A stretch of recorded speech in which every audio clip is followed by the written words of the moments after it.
Penny Redgrave is suing Eli Peters in the amount of $818. Ms. Redgrave claims she was tricked into sending money to her online love interest for his EMT course and says once she gave him cash, she learned he was a fraud. State your name. Penny Redgrave. Sir? Eli Peters. All right. And, ma'am, you're suing the defendant for $818, alleging you were catfished into sending him money. All right. Start with you. So, I've been catfished by this man over here. We met on a dating app, and I was amazed by his pictures. So we started talking. We also had a lot in common, looking at his profile. And yeah, we started texting for 6 to 7 months. And he was from Dallas, which is 4 hours away from Austin. This is why it was Nobody was willing to drive 4 hours for 6 months. Why?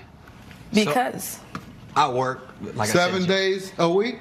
7 days. No, actually, I work like 6. I'm a security guard. Why couldn't you drive there on the 7th? I'll be busy. I'll be tired. Because the 7th day is the Sabbath. You tired, so you got to rest. Sometimes you got to give it back to God. Jesus You know, He said. gave me the job. Right. I want to give it back to God. Tell me he had to rest like Jesus said on the 7th day. there The were 7th also day is the red flags. Sabbath. So I kept asking him. And he didn't look like this? Honestly, that's not the guy at all. That's another guy. He looks worse?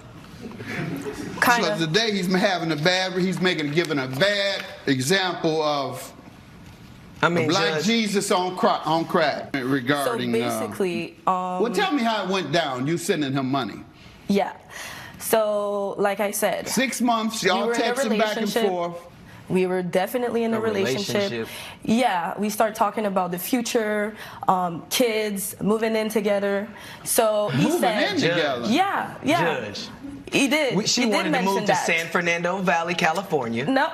And that's where the $818 come from, the 818 area code. I didn't never ask her for any of this money. He did like ask me $500 I wanted to because save he wanted lives. to finish it. I have no idea what you're talking about. I wanted to be an EMT. Sir, I have no idea what you're talking about. She has not told me when and why she sent you some money. Oh, you keep wanting to say, I was trying to get to that. What's wrong with you? I'm sorry, Something wrong Judge. with you? No, sir. Go ahead, Listen, ma'am. listen. Tell me what happened. How do you end up sending him some money? I haven't heard He that. said we were going to move in together. We were going to have kids. But for that, Provide for he you how? needed to finish his EMT class, which was $500. Oh. So he asked me for the money. And I said, you know what? I have to look into my savings. No. So give me a minute. Your Honor. And he kept asking me for the money for 7 days straight. I don't believe him. I don't believe it. He come across, you see how he ran, Your Honor, let me like tell he you a this, big sir. fella. I know he wouldn't Let beg me you tell for you this. money. I trusted tell you him, this. and I Beg you for believed money. him. Tell me what happened, sir. So basically, I did tell her I wanted to save lives and be an EMT. Good. And so basically, she was like, well, if that's your dream, baby, I got you. You can check your Cash App right now. If that's all you need, I'll send it to you. That's a lie. And this is basically. That's a lie. Judge, Okay. I have no reason to lie. We were sworn in. I put my right hand to God. I got And you. so I'm Yeah, telling you were dry. we That's got what we call evidence. dry begging. I got it. You I tell her didn't what know. you got to do. I got it. In order to catch my MET, I got to Exactly. have. This is Mathis Court with Judge Mathis. He a woman hustler. No. You got No, any sir. evidence that I he do. agreed? No. I've seen this 1,000 times. Where you No. work, sir? You work? I do work. Where? I'm a security guard. Okay, work and a lot of long you work shifts. 7 days a week. 6. 6. And haven't been able to come up with $500. No, I actually. Work 6 days a week. Actually, I've been going through some things.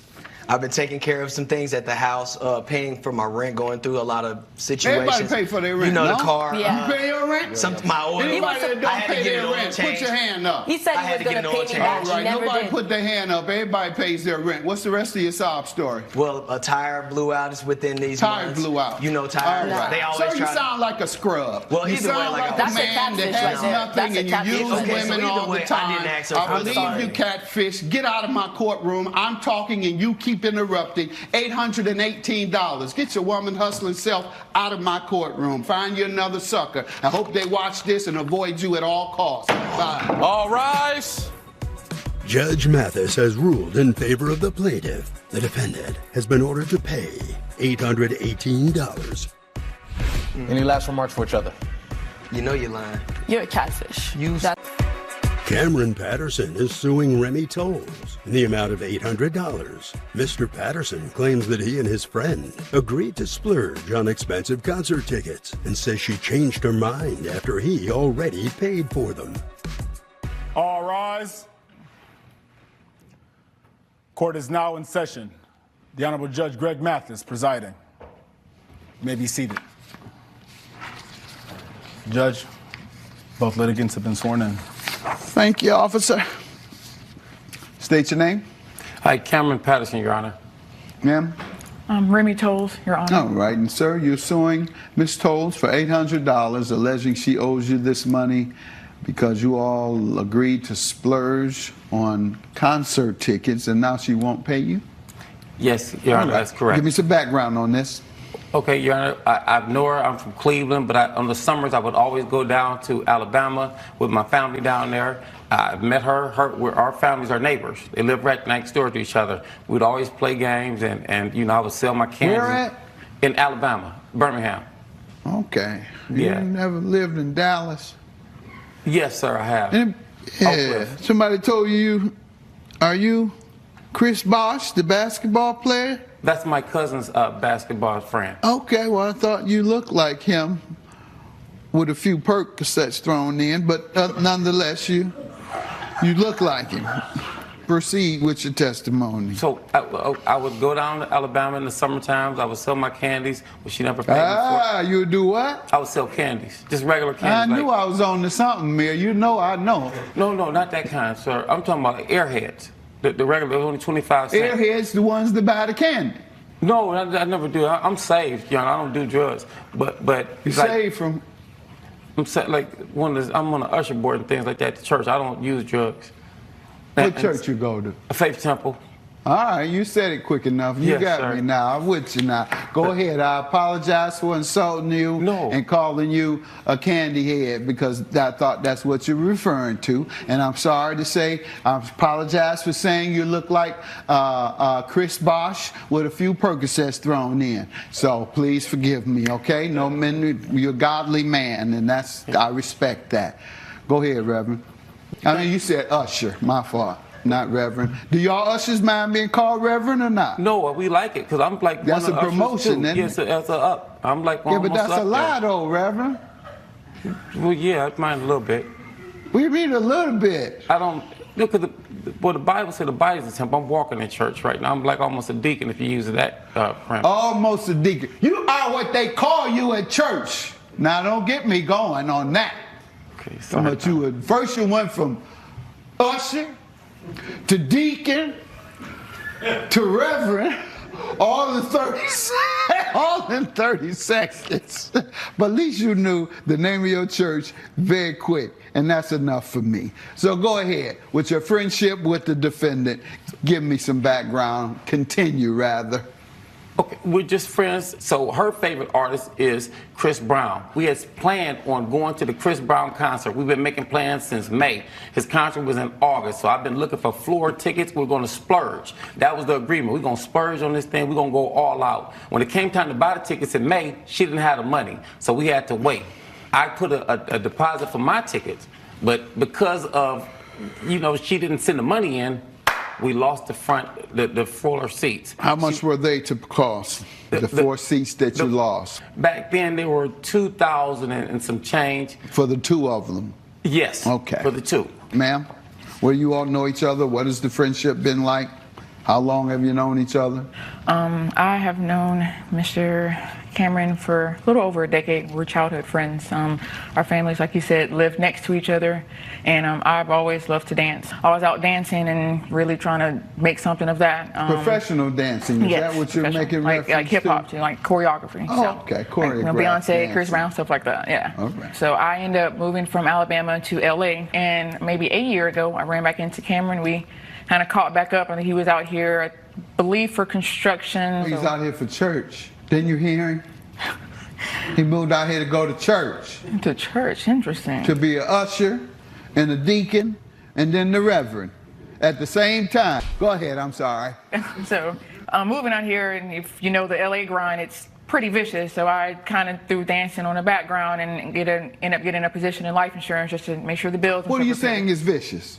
The LA grind, just working and making sure you survive out here. You don't die. Right. And so the year after we met back up, I put dancing on the back burner, picked up a job in life insurance just to make sure, I'm surviving and not dying. We decided, let's, go out with the bank. Let's, Did you date or you were just friends? No, God, just friends. Okay. With all due respect, just friends. So after we purchased the Chris Brown tickets, our original plan, as he said, were to purchase floor seats. Now, due to my work schedule, I didn't get paid till the next week, and by the time I got paid, those seats were unavailable for purchase. So I just said, and I have receipts right here, unfortunately, we lost the seats we wanted. However, I don't want to just give up the concert entirely, so, let's just find some seats, and the cheapest I think we found was like $200 or so bucks. Let's just get into there and still have a great time and make the best of it. And he replied, now I understand. If you would like to see this evidence, sir. Let me see it, please, Amir. Yes, sir. I'll take your time. Okay. And then there's a receipt of our text messages as well as the money that I sent to cover the new plans that we made to just get the cheaper seats. So we had a seat in the building, period. So this was May when this was originally done. And May goes by. All the floor seats are gone. Who's Yes. saying that? Oh my God, that's so crazy. I'm going to look for seats higher up and we can get those. Okay. If you send me the money, I will get both of ours. I want to be in the front so bad, but the way my bank account is looking, it is better we get cheaper seats. And he says, I understand. Our agreement was to splurge on these. This is her favorite artist. This is Chris Brown, not Charlie Brown. Now the thing, what made it different is when she didn't have the money for her ticket to be held. That was it. But just get anything for $200. I said I'll look, because she didn't look for anything. I was doing all the looking, Your Honor. The beginning of August 8th, I found some more floor tickets on another site. I snatched them up because I figured this is our agreement. So you give me part of the discussion. You don't give me the second part of the discussion, and that is he found tickets later for $1,000 each. That's what you're saying? Yes, sir. But couldn't find them. You tried the first time, couldn't find them. So you all settled? Let's get $200 seats. Okay, but then you go back and you say, I found some that we were originally looking for, $1,000 each. Did you ask, do you want me to get them?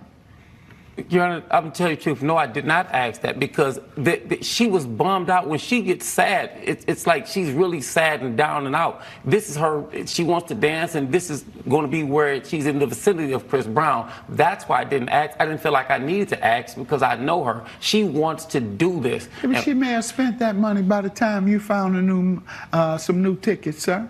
She may not have been in the same circumstance and condition financially. She might have less money than she did when she originally told you $1,000. You all changed it to $200.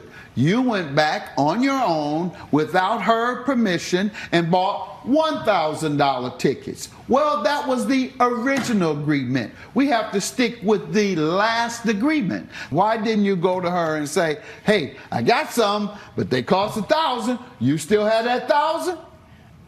Your Honor, the reason why I did not go to her and do as you said, I thought it would be what over and beyond what she wanted, and the way she was really down about the tickets not being available, I thought this was going to pick her right back up, because this was the agreement. So, ma'am, are you still down about not having floor tickets? I mean, I'm more down about the surprise offense. I mean, that's kind of like me buying a Christmas down, like, sir. So you spent that money to bring her up. So when she comes back up, then you can come back and get your money. When she says she feeling better about life, that was your excuse. You said, I got it because I wanted to lift her out of her bad feeling or depression or however you may have described it. That's why you did it without asking her. That's what you just told me. And then I said, okay, did she feel better after that? Then I asked her. She said, no, she feel worse. The fact is, sir, the last agreement you all conferred and agreed to was the $200. When the $1,000 tickets became available later, you were to go back to her and say, do you still have that $1,000? Have to go with the last agreement. That's the law. Any subsequent agreement, we did not hear you all make. $800 claims is dismissed. There was no agreement for it. A second agreement. Why are you? What's all that for? Your Honor, well, first, if she had a problem with it, why did she not ask to move when we were out? Claim dismissed, as I said. Go with the last agreement. All rise. Judge Mathis has ruled in favor of the defendant. The plaintiff's claim has been dismissed. With Judge Mathis. Daisy Martinez is suing Wendy Lott in the amount of $1,500. Ms. Martinez claims Ms. Lott was an overly judgmental roommate and says the defendant moved out suddenly without paying the last month's rent. State your name, ma'am. Daisy Martinez. Ma'am. Wendy Lott. All right, Ms. Martinez, you're suing Ms. Lott for $1,500, alleging she owes this money for rent? Yes, for rent. All right, start with you. She didn't pay her half of the rent. Okay. Judgment for the plaintiff. Just want to get right to it. I thought you might put it in context. We're together. We're supposed to each pay half. Something. We've been living together. Yeah. She ain't pay her half of the rent. Oh, okay. Let me get to you. Why don't you give me some background? Maybe you can tell me something other than you didn't pay your rent. Your Honor, I was scared for my life and my safety and felt I was forced to leave my own home because there was illegal paraphernalia in our home that was brought in by her and all her friends. There you go. All right. Now I understand why we're here. I think that she has no right to say that. She smokes weed every single day in our house. I think she's actually just judgmental. I don't know what else you're doing either. She's very judgmental. Not judgmental. I have a past history. My mother passed away of drug use, and she knows how I feel about it. I'm very against drugs, and her doing it every single day after I've talked to her multiple times about how I feel, asking at least to not do it around me. But now she brings all of her friends into the house, and all of them stay the night. They all make a mess that she expects me to clean up, smoking weed here. When you all moved in together, did she know you were going to be smoking in the house? She should know because I put it on my social media post. I was looking for a roommate. Go ahead. You were looking for a roommate that what? That smokes pot? Well, on my social media, I post about me, so she should know that. She should follow you on your social media and know everything about your life? I don't. Okay. Yeah. I don't follow one person. Yeah. 0. Yeah. So that means I should never move anywhere. Mm-hmm. I'm asking y'all. This sense is this not making common sense to me. But I think that sometimes you might be flattering yourself, thinking that somebody is supposed to know because somebody looks at your stuff. They might not. You might be flattering yourself. Yeah, maybe. Did you follow her so much so that you would know all of her life? No, Your Honor, I did not. Yeah, I was under the impression that she had tried marijuana before, but not that she was an active user. And how long after moving in did she start? Did you see her using? I saw her using it. It started slow, maybe once a month, and she was doing it by herself. So I tried to ignore it. I wasn't home when she was doing it, but it got worse when she began to bring all of her friends over, and they did it pretty much every single day. And you mentioned it to her, and what did she say? That she doesn't care. It's her house, too. She should be able to do it from the safety of her own home. Okay, first of all, she's over-exaggerating, Your Honor. I like to smoke marijuana when I want to relax. I want to relax. And all your other 10 friends that want to come over to relax at our house, too? It's my home. I want to relax. That's what I do. Did you smoke before you came here today? No. Probably. She smells like weed. Sure? Yes, I'm sure. You smell it over there? Smell a little bit? I don't. No? Okay. Either way, it's still illegal in the state of Nebraska. There you go. Completely. That's what we're on. We're in California now. It's not illegal here. Your Honor. So we can play about it and say who smokes what wherever it is in California. However, like you say, they were engaged in illegal activity. Your Honor, I also have reason to believe that she's selling it from our home as well. The last case for me and to why I did. Have you moved yet? Yes. Okay, good. That's why she wants her money, because you moved out early. Unfortunately, this is what we call in the law constructive eviction, and that being that one party is doing something so unacceptable that they would not be able to remain as co-tenants. And what I'm determining is that your weed smoking, breaking the law inside the household, and the friends that interfere with her quiet enjoyment of her tenancy has caused a breach of contract and has caused a condition that is unbearable and should not have to be enforced. As such, your claim is dismissed. No weed today. Have a good day. Judge Mathis has ruled in favor of the defendant. The plaintiff's claim has been dismissed. I just can't wait to see your mugshot online one day. I just hope that you learn from this. I hope that you actually start paying up next time. Oh, this way. He was my renter. He lived down below me. So everything was great until his son came to live with him for a few days. This is what Brian, Mr. Rogers, said. His son, Kevin. But he was living there for a few months. And in my lease agreement says if someone else is living there, he should pay an extra $500 a month for the rental property. So he did not agree with this. I'm a business owner. I know we're friends, but You have to have your ends, your bread. yes, this is how I make my money. Yes. That's right. Let me hear from you, sir. My son broke up with his girlfriend, and he How had old no. is he? He's 32. Okay. Okay, he broke up with his girlfriend, had no place to live. So I told him he could come stay with me for a couple of weeks, him and his daughter. That's the difference. He broke up with his girlfriend. He's 32, but he can't live with me. Go ahead. Not for a little bit? No. No. No. Well, it was only supposed to be a couple of weeks. You know, he has a 3-year-old daughter. So I asked him if he could stay with me for a couple of weeks. But during that time, he also lost his job. So it turned into a couple of months. And at that point, she decided to raise the rent, wanted me to put him on the lease, and an additional $500. How many bedrooms? Three bedrooms.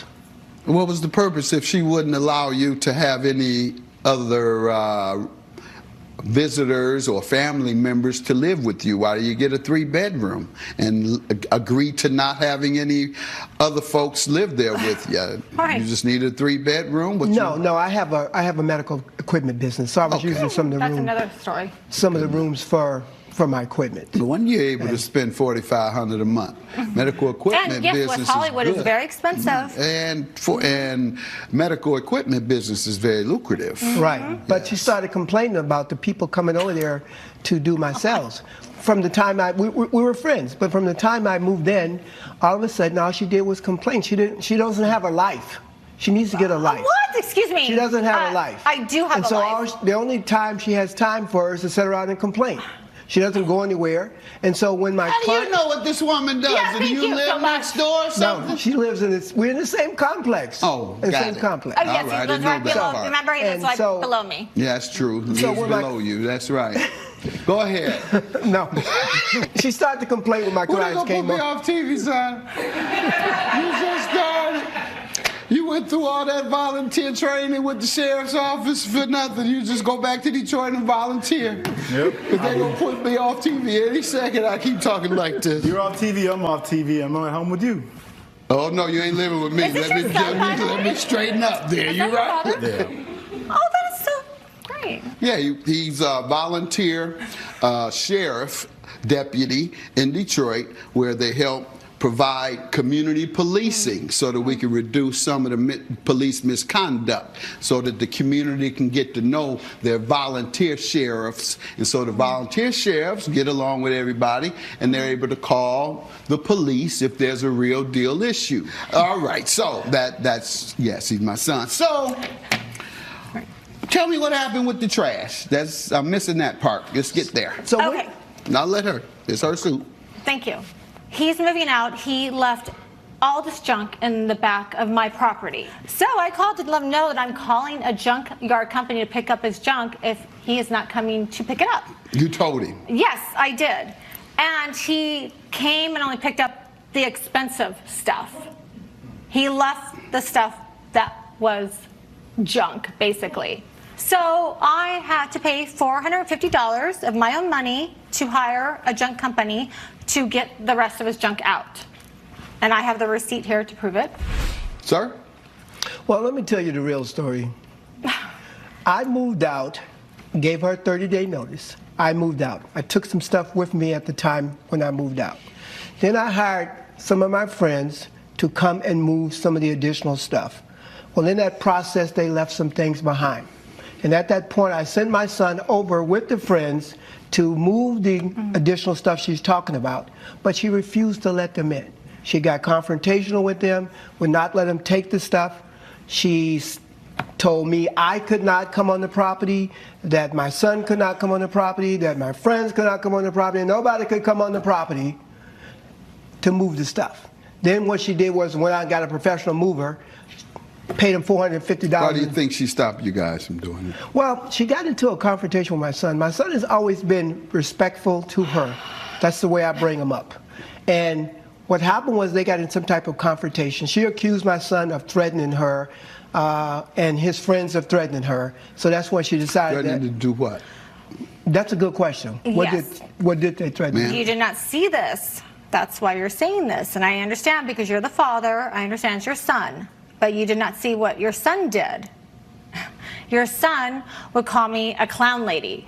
So I would go and ask him, let me go back to this. So the reason why I would go talk to his son was very nice to me in the beginning. But he would go outside and scream on his phone very loudly late at night. He would smoke his pot with his friends. I would smell the pot coming up into my place. So I said, could you please smoke your pot in the back? So I would not have to smell this. I did not like the smell. And he did not agree to do this. And I was very nice about it. And then when this happened, he was very rude to me. Not nice at all. And that is the reason why I did not want them around, because they were not nice. Because you had asked them not to smoke their marijuana. And be a little quieter. Not, if you're going to be loud on the phone, please don't do it in front of the building. Did your son ever discuss any of that? Did he ever make reference to their discussions regarding him being too loud or smoking weed? Well, the weed part, no. The loud part, yes, she did. He said she accused him of being loud on the phone. Loud. She has an Right. You sure he wasn't crying, ma'am? The man had just lost his woman. Friends, and this is how you're going to say this to me? You sure he wasn't crying? The man just lost his woman. I mean, what do you think? Let the man grieve. My God. The man was begging. He wasn't yelling, he was begging. Oh, baby, please come home. I swear I ain't going to do it no more. Yes, you will. No, I ain't. That's what you heard. Did you ever hear a no, I ain't? Or a no, I'm not? You never heard that? I just heard yelling. Yelling. All right. Talking Next too loud. time, listen up for a no, I'm not. Gonna do it again. No, I'm not. Now, no, I'm not gonna do it again. That's what you should have been listening for. Now, if you could, that's what you were hearing, and you just didn't hear the words. That's the man exactly, was begging. Let was. the man beg in peace. Okay. He still don't have his woman. Pardon? He still don't have his woman back. No, she went to Vegas. You didn't blow the man's thing. You didn't blow his situation. The woman skipped town. And he almost had her back till you come out there, don't you? And she probably thought you were one of his other women. Oh, my God. You messed it up. What's your son's name? Kevin. Kevin! Who is that, Kevin? It's the next door neighbor. I ain't no next door neighbor. But this trash, sir. Yes. This was your responsibility. So even if she ran your sons and his friends off, you should have went over there personally. Well, I did. She abandoned me too. Ma'am, you wouldn't let him come either? No, yeah. I did not know. I have a text message here where she says... Let's hear that, please, Amir. And fold her out. Yeah, man, you have to give him an opportunity. Hey, we need to come to some sort of common ground. I'd like to grab the rest of the stuff that I left. How can we figure this out since you will allow me on the property? You probably meant want. Hire some mover to come and get your things. I do not feel comfortable with you or your friends on my property. Ma'am, he was trying his best. What is it that you were scared he would do? You say his son. Fine. His son's friends.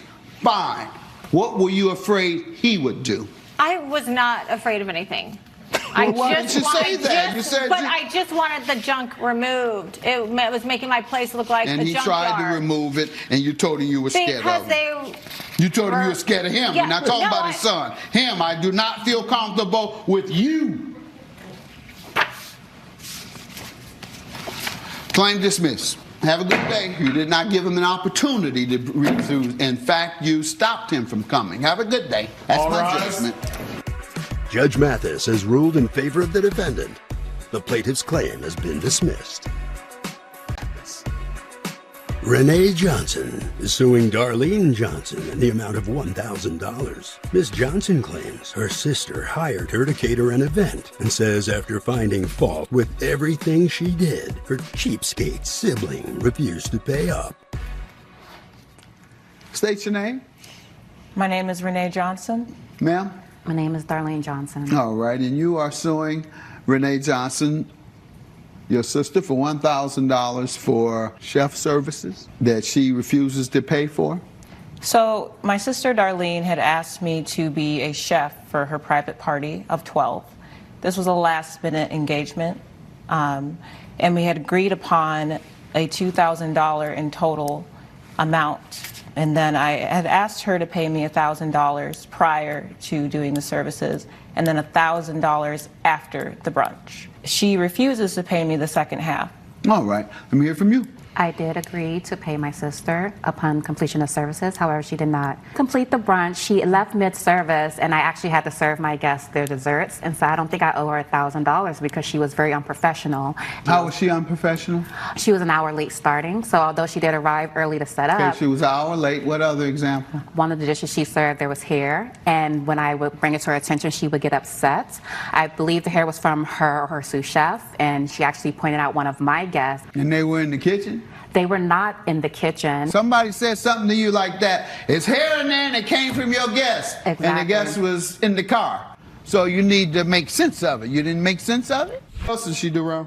So another thing she did wrong, one of my guests had all of a sudden became vegan between the time I scheduled the event and to the time that the... Vegans decided to become vegan right before. Let me hear from you, ma'am, what happened. You've already told me you were accusatory. The things you're saying sound unreasonable. And so I want to hear from her now.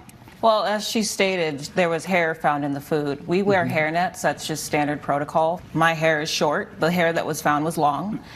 As far as the vegan goes, it's also protocol for me to go to the client and ask them if there's any dietary specifications before we start the meal.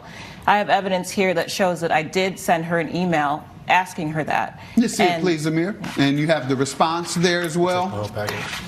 I guess that's why she's saying she changed on the way in. Yes. All right. Last minute. And you just wanted details on the event. In the email, I had asked her if there was any dietary restrictions, and she approved the menu, said it sounds great. There are no dietary restrictions. Correct. She was also upset because she had said that she wanted certain dishes used, which I had also texted her. There's a text message in there. I know you have dishes you like to use for special occasions. So should we use them? Thanks for asking. I have the perfect set for you tomorrow that I just need to pull out from the cabinet. You say great. They'll need to be washed, but I can throw them in the dishwasher for you. Go ahead. So then I had to use dishes that I had used for an event prior, which were clean in my car. It was not Tupperware. It was plastic. Whatever it was, she knew how to push the button. Well, she should have. Be quiet, ma'am. Asked me. She told you she would do it. She didn't. Yep. Late. How about being late? So we started to unload and started to wash by hand the dishes that she wanted, but then we ran out of time. So then that's when I went to my car and found the dishes That's not to true, use. Your Honor. All right. Let me hear from you. So I feel like as her client, she should have been more professional towards my complaints. You were accusatory. You weren't professional that day. I know you're doing your act today, and it's cute. Yeah. It's nice. You come across very professional, but the content of what I'm hearing shows me that you're everything but professional behind closed doors. That's not true, Your Honor. Well, I'm just telling you my opinion. I can have an opinion, can I? You interrupted me, you're discourteous to me, all of that. That's not professional at all. I don't mean Zero. That's how unprofessional it is. I don't mean you to be repeated 3 questions after I asked you once. You repeated it over and over. Every time I asked you once, you said the same thing. Now you rolling your eyes? Get out of here. Judgment for the plaintiff. All rise. Judge Mathis has ruled in favor of the plaintiff. The defendant has been ordered to pay $1,000. Have any final words for each other? I mean, I don't know how she thinks she deserves $1,000. What's done is done. That's all I have to say. Follow me this way. Was very usable. I met with Mr. Wang. He asked me to create a spotlight for his hotel, which I did, and he wanted it to be corporate but unique and original. And so I did just that. I gave him what he asked for, and then he came back and asked for something else. I gave him what he asked for again, and then he said he didn't want that either, and he wanted his money back. And so I feel like we had a conversation, we had an agreement. He gave me complete creative control per our agreement, and I gave him what he wanted, and now he just wants his money. Time he told you he wasn't satisfied. Yes. Did he point anything out? He said that he didn't like the music on the video. The what? The music. All right. That's all? That's all he pointed out. Sir, what did you point out the first time, if anything? I didn't like the music. It was too fast-paced and not professional. And additionally, I wanted it to promote towards business clientele, and there was nothing in the video to show my business center that was part of the hotel, to show maybe the free Wi-Fi signs that are on the hotel, just business things that would attract the clientele that I was looking for. Did you all bring any evidence before and after? Yes, I have provided some videos to the bailiff. Oh, I have it okay. loaded up. Let's get it going.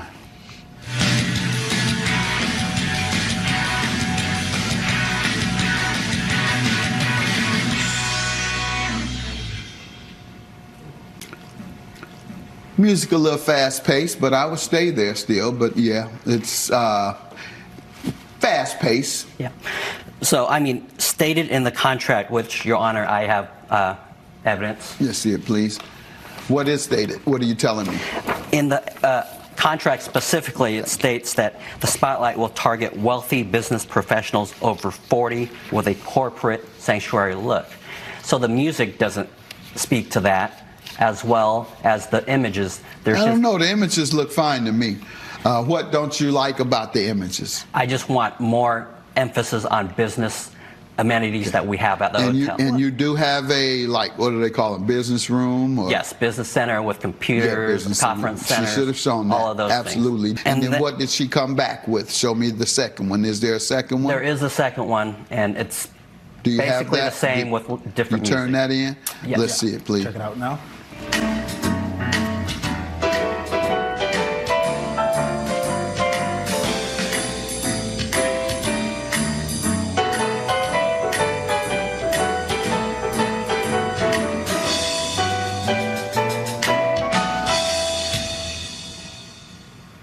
That wasn't as good as the first.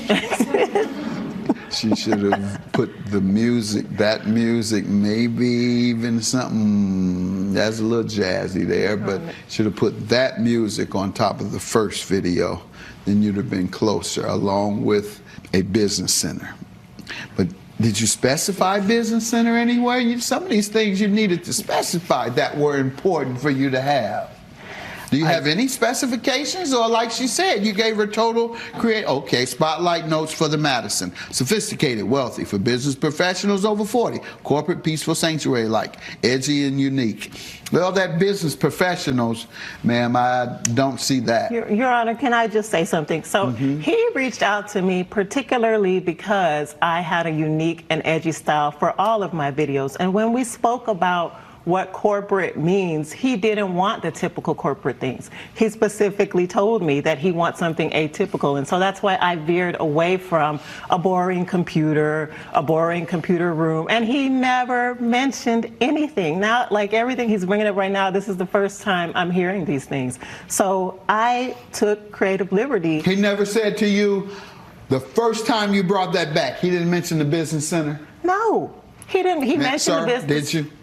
I didn't specifically say business center, but I wanted to focus on professional businesses. But you didn't see business center. You're expressing today how important that was to it. And when she left, you should have said, however you said, make sure the business center on the way out the door, or wasn't she in your face or on the phone or something. You should have made reference to that business center, because that is a very important factor in a hotel that's appealing to professionals. It's very important. And you never mention it to her.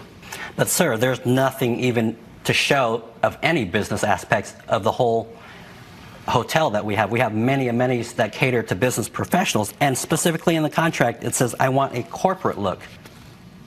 Play it again, please. The first one.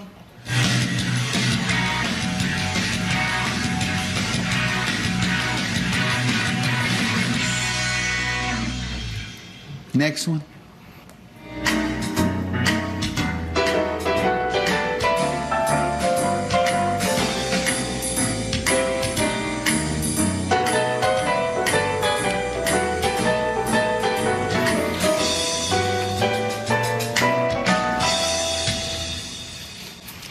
$4,000 is your judgment. I'm not giving you $6,500. I believe she is entitled to some of her money because you did not get specific enough. However, you're right. That doesn't reflect what I see in the contract.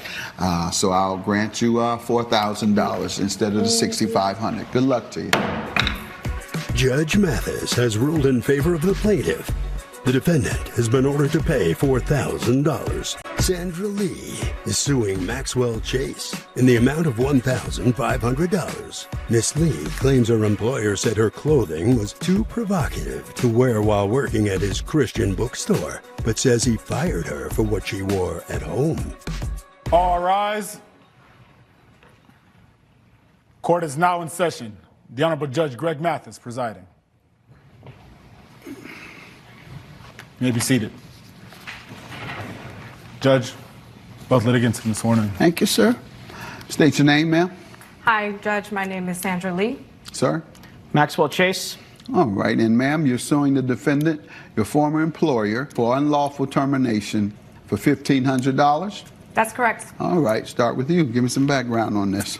So I moved to Fresno late 2020 from Miami. Was having a hard time. Ran into a man who I thought was kind. Gave me a job at his bookstore as a barista, sales clerk. I did great.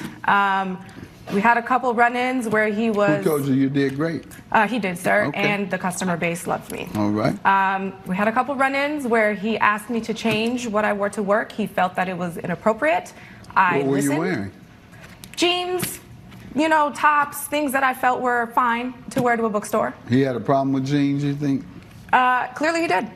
You had a problem with jeans? I did not have a problem with jeans, Your Honor. I had a problem with the type of jeans she was wearing. Incredibly too tight for a Christian bookstore.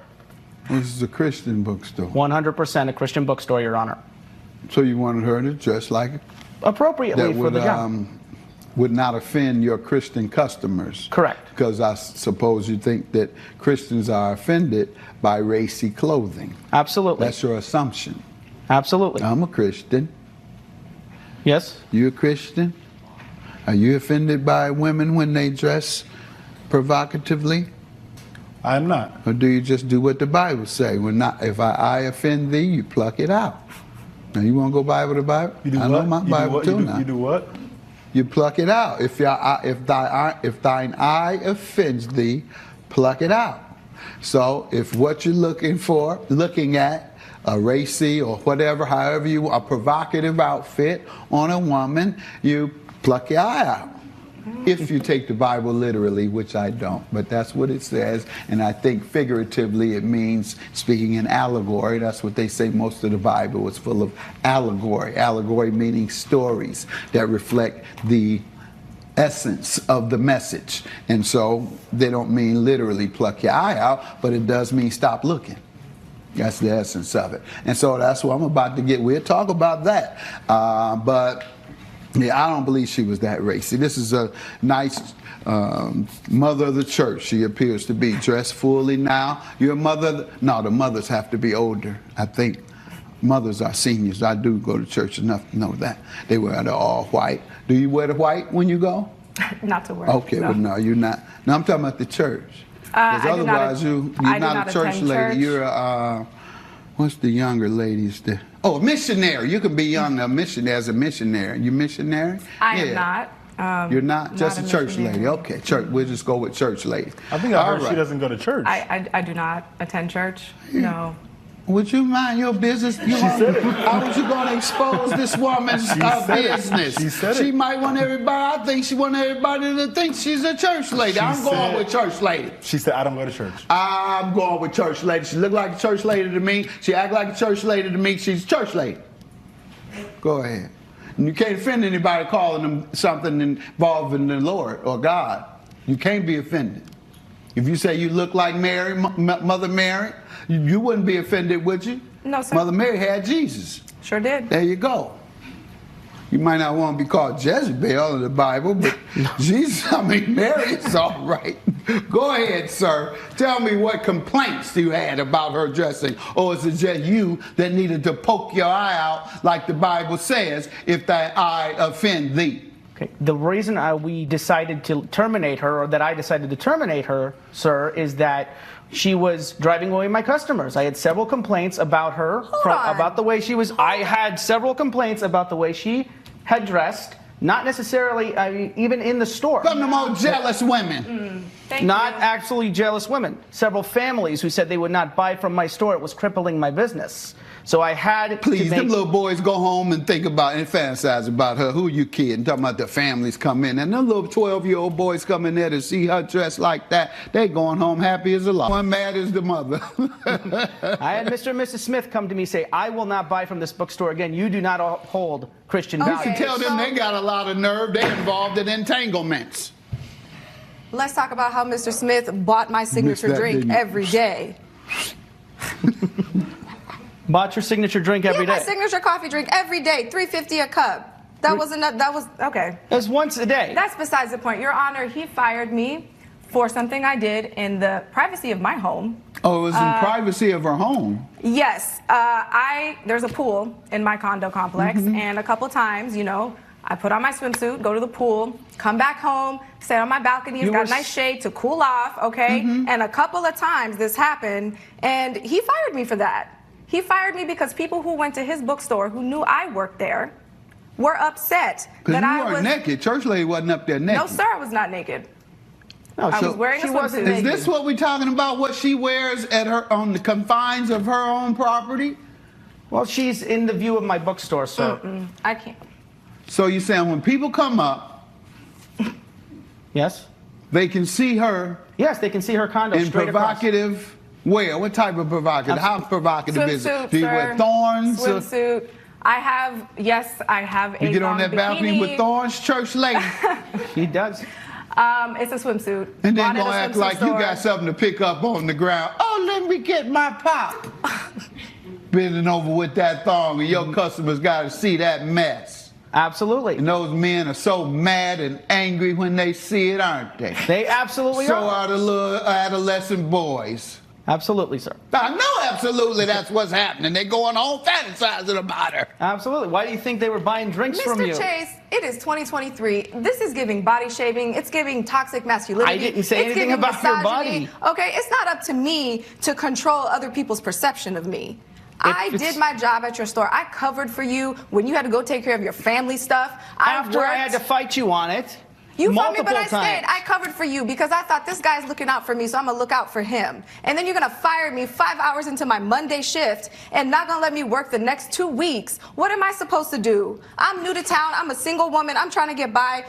I thought you had my back.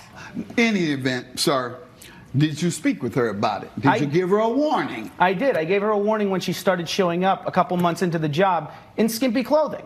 I explained to her and that's not acceptable. My clothing. Excuse me. I explained to her that is not acceptable in the bookstore. That's on the job. Absolutely, but there is a clause in our contract here that she signed, and it clearly states, Your Honor. Let's see it, please, Amir.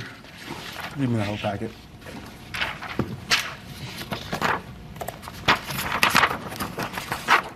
They're saying what? It clearly states that I expect her to comport herself correctly, dress appropriately on and off the premises. Her patio is so what you want her to wear when she go to the club? What you want her to wear when she go to the club? Outfit,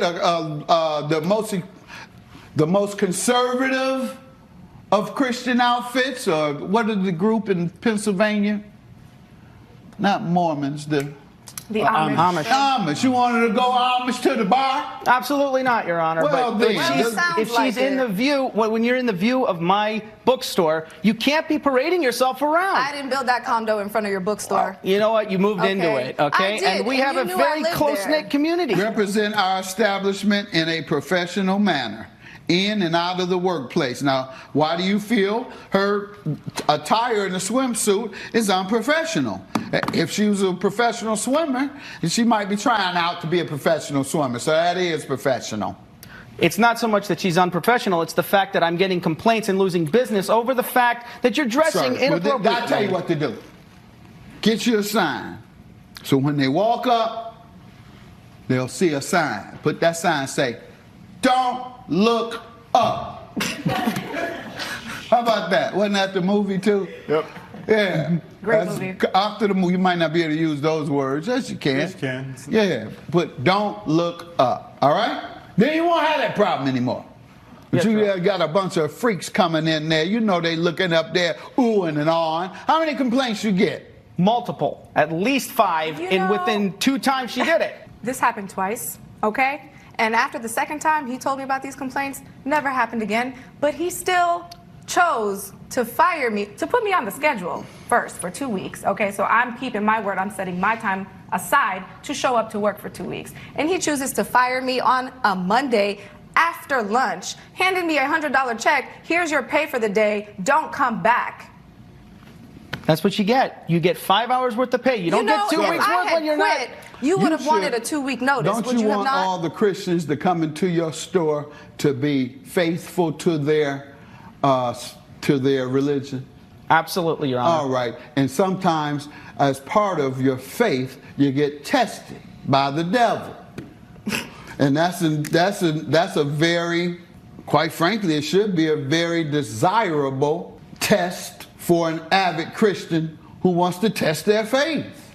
Mother Teresa said sometimes she questioned her faith and whether there was a God. Sometimes Christians do that. But the best way is when the devil tests you and you can survive that test. That's when you know you have a real relationship with God. I love the law. I'm preaching now, I'm sorry. I was just giving you the scripture. No, but my point is, they're being tested. Let her be the test of your customer's religion. Test their faith. Since you want all of them to be strong in their faith, you should have her dressed as skimpy and as provocative as she can in the back, and then every little Christian that come in there one at a time. I want to tell you something. I want to test your faith. Going back in there. No, sir. The issue we have here is whether this contract is constitutional, because you are dictating what she could wear in the workplace and outside of the workplace. In the workplace, perhaps, but just because you got a bunch of people that walk around looking in the sky instead of in front of them, you can't hold her accountable to that. What's she supposed to say? I got to move. In order for her to be able to lay out on a balcony, she has to move. Or she has to sit in the balcony with army fatigues on and 90 degrees just so that your customers are not seeing. And there's something in the law, and I'm being funny, but that might be the answer. There's something in the law that requires constitutional issues to be what they call narrowly tailored. You can't say, I don't want you talking about men because it might upset the women. Well, that's unconstitutional to say it in such a broad manner. Now, if you say, I don't want you talking to each other about sex because the women will hear you and it will offend them, That's narrowly tailored. That's very specific. But you can't say, you can't be up there dressed provocative, and I'll determine whether it's provocative, and my customers will determine whether it's provocative. You should have went to her and asked, are you, this is what I think is going on. It's affecting my business. I'd like for us to amend this contract to make it very specific about what you can do in agreeing to the contract that requires you represent my establishment in a professional manner in and outside of the workplace. So outside of the workplace, you might say to her, very specific things though. Don't wear things that expose your too much. Don't wear thongs and don't bend over when you wear the thongs. I don't know. I mean, how far you want to take that, representing my establishment in a professional manner outside of the workplace? You probably don't want them wearing tattoos all around. Well, you can't say, well, don't show your tattoos outside the workplace. You might say it if I thought about it enough, maybe, maybe not. But if you see an employee come on with a bunch of tattoos that you think would make your customers have certain thoughts that you don't want them to have preconceived notions about, then on that contract, you'll say, okay, I see you got tattoos. Are you willing not to show your tattoos by wearing covered up clothing or whatever? Okay, sign there. Then you got a contract with him agreeing to do. $1,500 is your judgment, sir. That rule was too broad to fit within the constitutional clause of freedom of expression. And so you have to narrow it down and discuss with that employee before you meet with them and they sign the contract. You got to be a little more specific. So in the future, do that. I'm telling you, it's an easy way, is to tell the people to not look up and to put a big sign in the parking lot. When you're coming in here, you not look up because there is provocative things you might not want to see. You know what's going to happen? They're going to all stop bumping into each other because every single one of them going to be looking for that provocative thing on the balcony. Judgment for the plaintiff. Have a good day. All rise. Judge Mathis has ruled in favor of the plaintiff. The defendant has been ordered to pay $1,500. And I just hope you learn that dressing provocatively, you're a beautiful woman. You don't need to dress that way all the time. Mr. Chase, just provide a uniform, okay, and stay out of my business. With Judge Mathis. Benjamin Wright is suing Walker Eastman in the amount of $10,000. Mr. Wright claims he was arrested after his neighbor falsely accused him of driving under the influence and says Mr. Eastman's lies wrecked his life. All righty. State your name, sir. My name is Benjamin Wright, sir. Yours, sir? I am Walker Eastman. All right, and sir, why don't you give me some background on this? Yes, sir. I'm here today to sue my neighbor. We had an argument at my house. I left, and I. You all been neighbors, or? Yeah, we've been neighbors for about 3 years. Have you gotten along? Here and there. Some days we're good, some days we aren't. The answer is no. Go ahead, you finish. Yes, sir. This time y'all doing what y'all do, arguing. Go ahead. We had an argument. I was on my porch and he was standing on his property. I didn't want to argue with him, so I just left. Upon me leaving, I leave out my driveway. Say about a mile down the road, I get pulled over by the police. I was asked to exit my vehicle. And I asked them, I was like, why am I exiting my vehicle? I was actually told that my neighbor called on me and said that I was intoxicated. They gave me a breathalyzer test, passed the breathalyzer test. They still wanted to do further tests, so they took me down to the station where I took a urine test, passed a urine test. I'm kind of frustrated right now for the simple fact that my neighbor called the police on me, and I'm like, I should have never called them in the first place. Did you walk unbalanced or something? Did they tell you to walk and you walked? Not at all, sir. Let me hear from you, sir. Yes, sir. Basically, I am being sued for being a good neighbor. We had words, as was stated, During this exchange, I smelled marijuana coming from my young neighbor, and he left in a state which left me in great concern. What state? What type of state? Well, he didn't seem completely in control. Give me some examples of what he was doing that gave you that his indication. behavior was erratic. Give me some examples. Tell me what you saw. I could maybe, he's like frustrated, and then he walked towards his car. He got in his car, he accelerated, he burned out. He burned up the street with what a casual observer would say an exhibition style. As far as I know, that is not legal. Correct. Deemed by most people to be a little dangerous. Yes. I couldn't go over and physically stop him because then I would have been the one getting arrested. So I thought the best thing to do would be to let someone know of the potential danger of the situation. And it just happened to be after you all having an argument. Got it.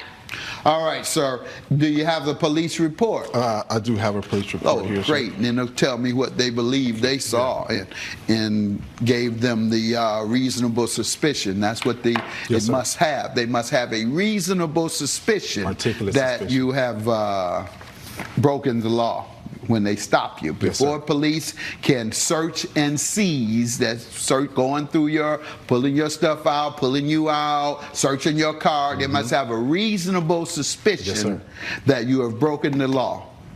With Judge Mathis. We see double time salary. What's this, attention to all staff? What does that have to do with anything? Yeah, after I was actually pulled over by the police, after I was taken to the police station, I had to stay there for about like 4 or 5 hours. I had a big project that night. I was going to be pulling a double shift. Would have paid me handsomely, double the pay that I was going to be paid. They impounded my car. I had to pay an extra $500 for that. Yeah. And then they say you passed every test you took. I passed every test, sir. Every test.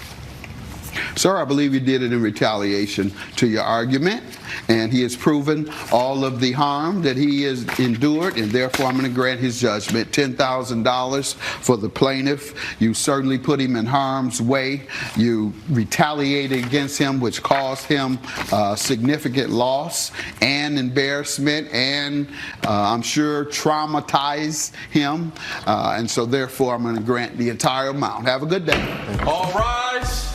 Judge Mathis has ruled in favor of the plaintiff. The defendant has been ordered to pay $10,000. Any last remarks for each other, gentlemen? I have my 10 bands. Well, you won't have to worry about me fixing the fence because... Mathis Court with Judge Mathis.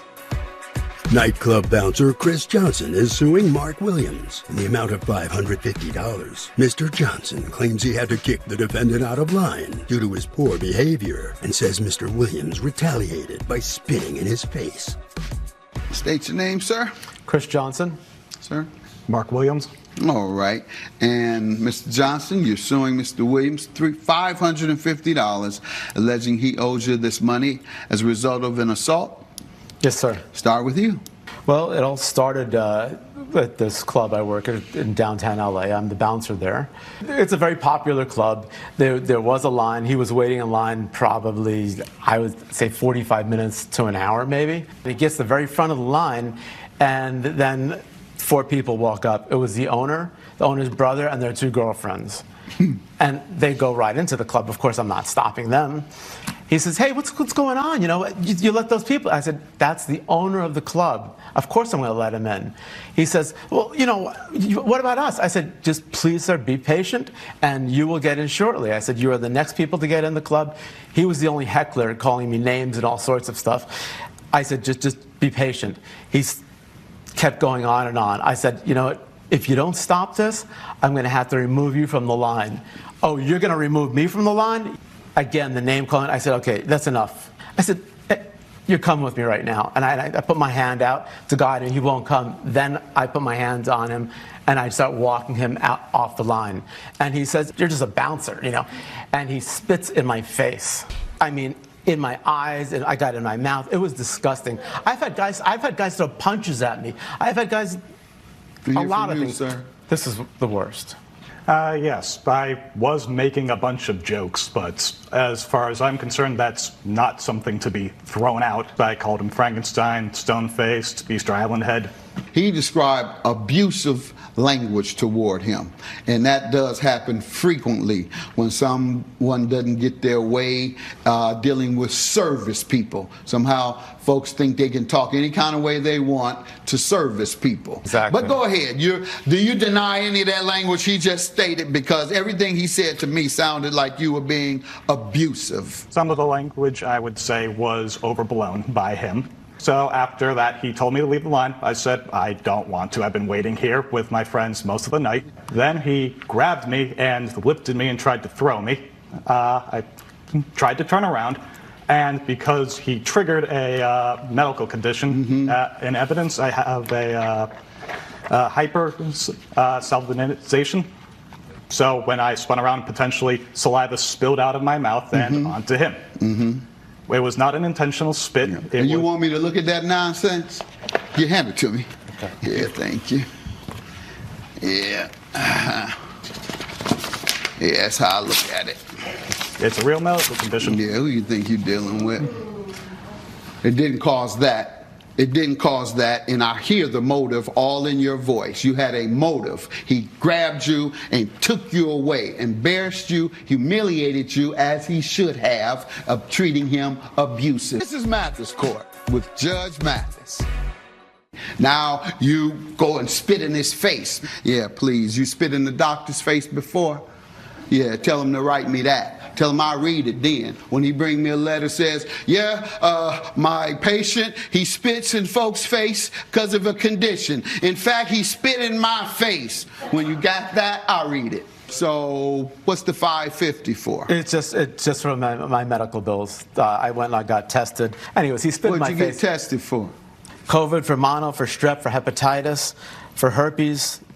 Total came to $550. Why are you scared to say it herpes? You didn't want home try to tell your wife that's where you got it from. You can't get herpes from spitting. We're separated. What'd your wife say when you tried to, that's why you separated. I know you are separated.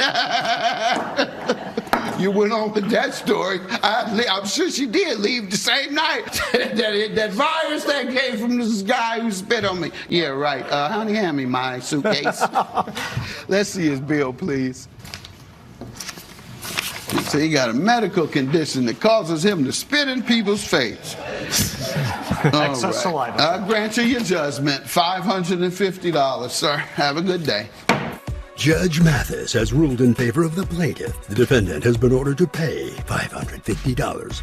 I'm glad I got my medical bills paid for, and and you can't do stuff like that. Come on. Bull. Okay. Step this way, please. Borrowed his car to run an errand and says Miss Gomez refused to split the cost of the repairs after she crashed his vehicle into a pole. State your name. Jose Garcia. Ma'am. Wendy Gomez. All right, and sir, you're suing Miss Gomez for $2,575, alleging she owes you this money for crashing your car? Correct, yes, sir. Start with you. Yeah, so I'm really disappointed today to be here because I decided to let Wendy borrow my car to go do me a simple favor of going to the liquor store. So we go to this party. It's our friend Angela's summer annual barbecue party. And obviously we're all drinking. She doesn't drink. So I'm at the party already. We are running low on alcohol. So we decided to ask the only person who is sober at the party to do us a favor and go to the liquor store, which was less than a mile away, and get us some drinks. Now, she left, I want to say less than 5 minutes later, I get a FaceTime call. She says that the car has been damaged. And then when she FaceTimes me and shows me the damage, I realize that she actually ended up hitting a pole. And as you can see here, Judge, I have the evidence for you. Let's see it, please, Mayor. Yeah, I made the entire folder.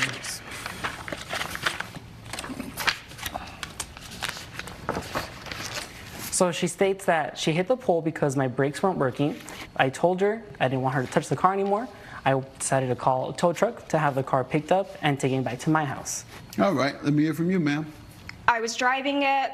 I passed by 2 stop signs. I could tell that the brakes needed to be pressed a little harder. I just figured that I would grab it really quick and make it back to the party, but that obviously didn't happen. And drive on with faulty brakes. Yes, but that's his responsibility. It's his car. But you're in it. It's your responsibility to stop you from being killed because you're driving knowingly driving a faulty vehicle. You didn't mind? No. All right, good enough. Thank you for telling me that. Go ahead. You let me know she had knowledge of it and she took the risk. Go ahead. I complained about the brakes plenty of time, Your Honor. I told her she could hear the squeaky brakes. Had he told you about them before? He joked about it. Okay, ma'am. Go ahead. She's been in my car plenty of times. My brakes would make squeaky noise, and she would even call me out on it and say, how about we turn on the radio so we don't hear the squeakiness? She acknowledges so she's pretty much aware of it, Your Honor. Knew before she got in, and then knew within feet. Correct. Who drives around on faulty brakes knowingly? Go ahead. I had to pay for out of pocket. I was going to go through my insurance with it, but I know that if I used my insurance to pay for that damage, I would have paid way higher rates after that.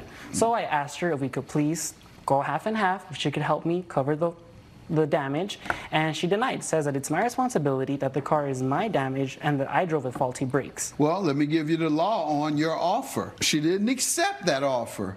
Therefore, you go back to the entire amount. And that's what you're here to doing today.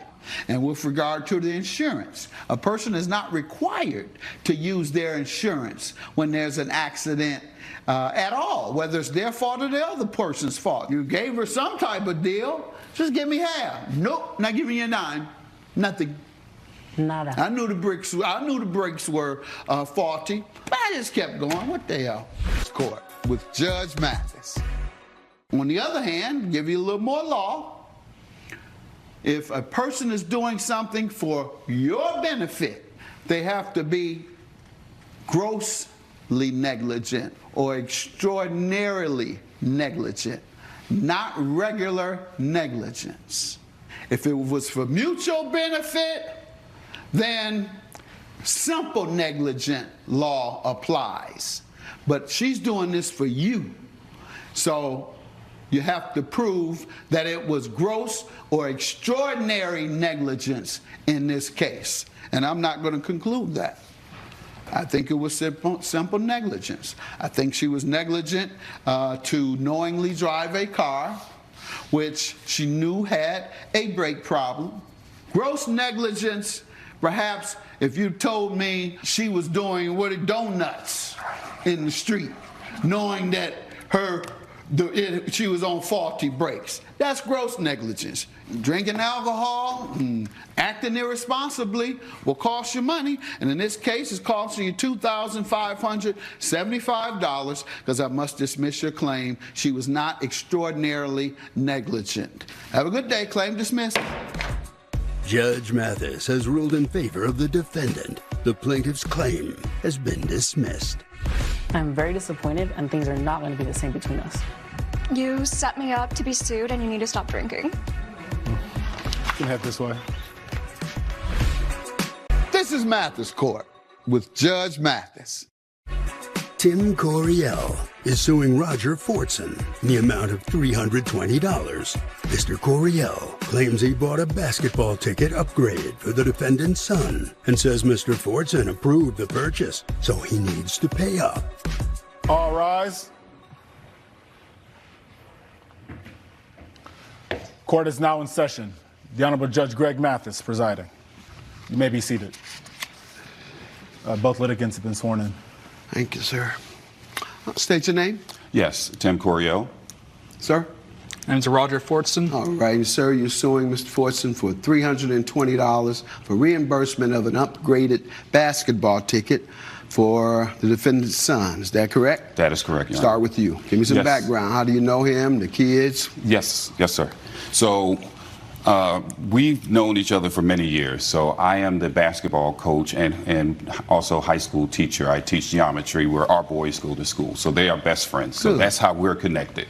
Good. So they're connected by the hip. They go to after school programs. They do their homework together. His son has actually been over to my house multiple times, staying over. Same thing, vice versa. So we go way back. Again, I'm the basketball coach. My son, Paul, plays the point guard. His son plays the two guard. So they're pretty tight. So that's the background. Good, good. And do you agree with what he said in terms of how he characterizes the relationship? I would agree with, yeah, that's our relationship. Okay, but you think your son plays better. Well, I mean, that's true. Like, that's a known fact. That's a known fact. He's slamming on. Well, when they at practice, they play against each other, right? That's true. And your son slams it down his son's throat, don't he? That's true. I can't deny that. Can't deny that. Amir was a good basketball player. He led his league in scoring and rebound. I did. And let me ask, sir, why are you suing? Because you all are jeopardizing a good relationship between the young men.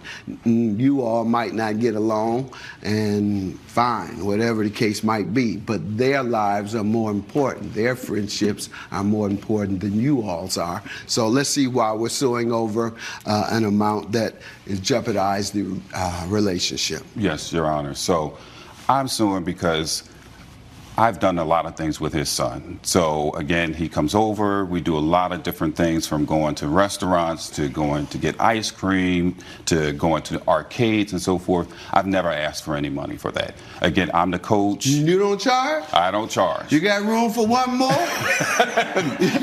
got room for one more in the car? Look, I'm a high school teacher, so I don't make a lot of money. So that, yeah. Well, I ain't seen no diploma yet, so I ain't seen no high school diploma yet, so he might still be eligible. Right. Go ahead. Yes, sir. So, so I do all of these things for his son. Never asked for a dime. So we go to this game. It was a day of thing to surprise the boys. Again, they're both on the team. We go to the Warriors game because we're out of Oakland, so we live out there. So we have to go to San Francisco. We had the tickets. We're up there by the nosebleeds. So we're over in San Francisco. The Warriors, as you know, they used to play in Oakland. So the kids saw everything that was going on there. It was Fan Appreciation Day, so they got a chance to take pictures with Steph, with Clay, with Draymond, all of them having a good time. Taking pictures with the cheerleaders and so forth. So they're having a great time. So they see some of the people from up the top moving down towards the bottom. So his son, Lance, asked, well, can we move down and get better seats?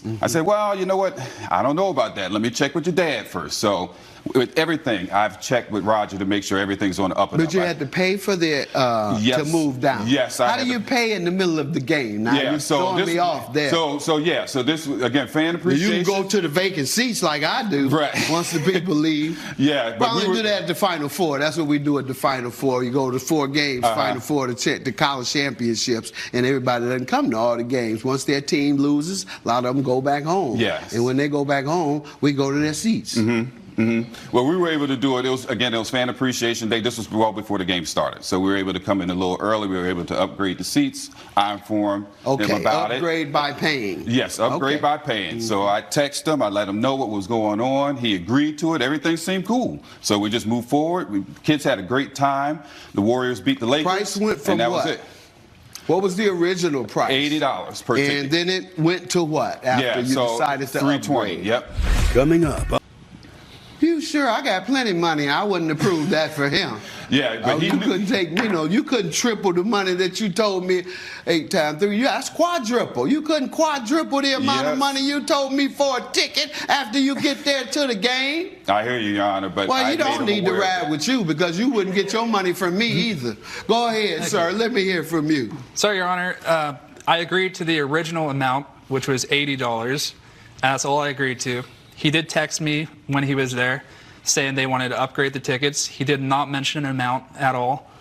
So I figured it'd be $40, $50 at most, so I agreed. And he upgraded. Next thing you know, he's getting at me for an additional $320. Let me ask you, is your perception that he has a lot of means? He's got plenty money? Yes, Your Honor. All right, so that's your perception. You sitting pretty? Not at all, Your Honor. No. I was going through... What makes you think he's sitting pretty? Your Honor, I'm glad you asked. So I have evidence here that he's been showing some bling. He's got these watches that he's been showing on social media. What type of watches? Oh, and these are text messages that talking about the game itself. And what type of watches?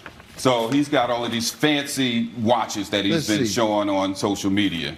The reason why I posted those pictures, I was actually trying to sell those watches. I wasn't trying to show off or anything like that. I'm going through a messy divorce. I have a lot. Does he know that? He knows that. Yeah. Do you know that? Yes, and that's part of the reason why, Your Honor, that I took his son to the game. Go and tried ahead. to give Let him something. finish. I just wanted to know, make sure you knew that. I have a lot of legal bills. I'm trying to support myself and my son. I'm working 3 jobs at the moment just to try and make ends meet. So I was trying to sell those watches to just try and, support. And the reason I ask, if you had the perception that he had plenty of money, because you might be inclined, not legally, I don't know, but you might be inclined to assume he can pay. And once he said, okay, go ahead and pay a couple of extra dollars, you say to yourself, well, he has plenty of money. I don't have to ask him the exact amount. I'm sure he wants his son to go and says he has plenty of money now. But you just admitted, you know the man is going through a messy divorce. If you saw those watches on there, you know he wasn't flossing. He don't even look like the flossing type. No, but now that he's going through some financial challenges, sir, you should have asked.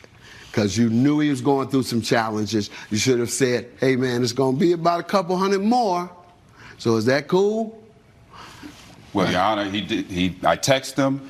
He knows our kids play basketball. He knows the cost and all of that stuff. He's a basketball fan himself. He knows. So what are you saying? You didn't text him the amount? No. Well, we communicated. He knew about that. You didn't text him the amount saying I'm running up a couple $100 more? I did not text the amount, but he's aware that those things cost.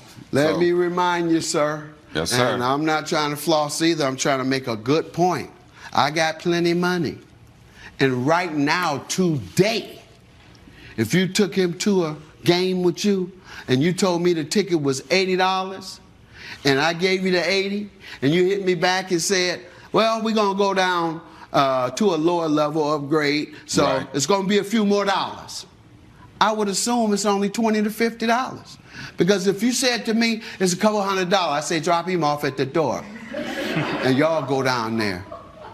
I mean, right now, just on the strength of what you've told me and what the expectation I have placed in my mind. If I want my son on a lower level, I know I'm gonna pay for it. Well, he knows that I'm a high school coach. I'm a high school teacher. I'm not making that type of money. And again, I've paid for everything for his son. So this time around, I thought that it was cool that we could do this. And I can't believe that we're even here discussing this because of the way he talked to me over the phone. He disrespected me. What did he say? Yeah, he started yelling at me because I said, look, I'm doing this for your son. I know the situation at home, so I'm just trying to make things better for him and trying to expose some of the different things. He's a basketball player. That's their favorite team. They love the Warriors. They're big fans of Steph and Clay. So we wanted to give them that experience. But you knew the man was going through a divorce. $320 is dismissed, sir. He had no reason to believe that it would be that high of an amount, and you didn't get that approval in that high of amount. And knowing that this man was in financial distress at this time, you should have asked, hey, man, can you afford this? I know you got tough times. Can you afford me running it up $200 more? Claim dismissed. Good luck to you. All rise. Judge Mathis has ruled in favor of the defendant. The plaintiff's claim has Francine Jenkins is suing Paris Coles in the amount of $2,741.57. Ms. Jenkins claims she agreed to pay the camp fees for her son's half-sister and says Ms. Coles rejected the offer after it was too late for a refund. State your name. Francine Jenkins. Ma'am? My name is Paris Coles. All right, and ma'am, you're suing the defendant for $2,741.57, alleging she owes you this money for a camp fee. That's correct. Start with you. All right, so I and the defendant, our children share the same father. His name's Marcus Jones. I have a 10-year-old who's also named Marcus Jones Jr., and she has a 8-year-old named Priscilla Jones. So I was with Marcus for about 3 years, and towards the point of us having our first child, we started to fall out of love. Just little things that started to become annoying, and then added the stress on a new baby coming to first-time parents. We just fell out. Unfortunately, 2 years ago, he passed away in a car accident, and so. I'm sorry to hear that. Thank you. During that time, before he passed, he ended up getting with the defendant, and they ended up having a child as well. And I really didn't like her, and Why? Honestly, just jealousy and kind of delusion that I felt like she took my perfect family away from me, like she was the reason kind of like our breakups were going on, or maybe like during that time that I was pregnant that he was stepping out. I thought like they had got together while we were still together. Hear from you, ma'am. Give me some background. So I met Marcus about 6 months after they broke up. I got pregnant with his child maybe about 4 months after we got together. I don't understand why she feels that she is due a refund. Well, what was going on? I don't know what you're talking about, a refund yet. What was going on with the relationship between the two of you? She refers to that because I'm sure that has something to do with the lawsuit today. And so I just didn't know whether you wanted to discuss true, Your that. Honor. Okay, well, we heard what she said. Go ahead. Maybe you don't know it, but she said it. Whether you think she has a problem with you or not, she made it very clear that she does. Let me hear what you're suing her about. Okay, so my son Marcus adores his little sister Priscilla, and after the father passed, I thought it would be a great opportunity for them to go to summer camp together. You know, there was a summer camp that their father used to go to as a kid, and I thought it was a great opportunity for them. I told her about it. She let me know that it was kind of pricey for her and it was way out of her budget, and I offered to pay for it, and I said, I think we just need to get the kids together. So basically, she had texted me about how her child didn't want to do the summer camp anymore, but she had texted me literally the day after I could get a refund. Okay, your testimony on the refund, ma'am? Your Honor, she pressured me into getting this enrollment but you into agreed, this. right? You agreed? You agreed under the pressure. You broke under the pressure, didn't you? All right. I did agree. All right. Now you're strong, though. But I had to. You're strong now, right? But what's your condition today? You under pressure or you in good shape? Your Honor, keep in mind that our child's father. Here we go. Her children's Here we go. father Don't try to do that. Don't put that in the middle of this case. Don't use the death of her child's father against her. That has zero to do with this. Zero. We're talking about you and her discussing sending the children to camp. And while during that discussion, you say something that doesn't make sense, I challenge you on it, and then suddenly, well, you know, my dad, feel sorry for me, let me play on your emotions, and maybe you'll back up. No, I'm not. All right, ma'am. And why don't you think you should have to pay? Because I was never told about the actual refund deadline. She spent that money based on your promise. If she hadn't spent it, then maybe it wouldn't be a contract. But this is a contract in the form of a promise that you made.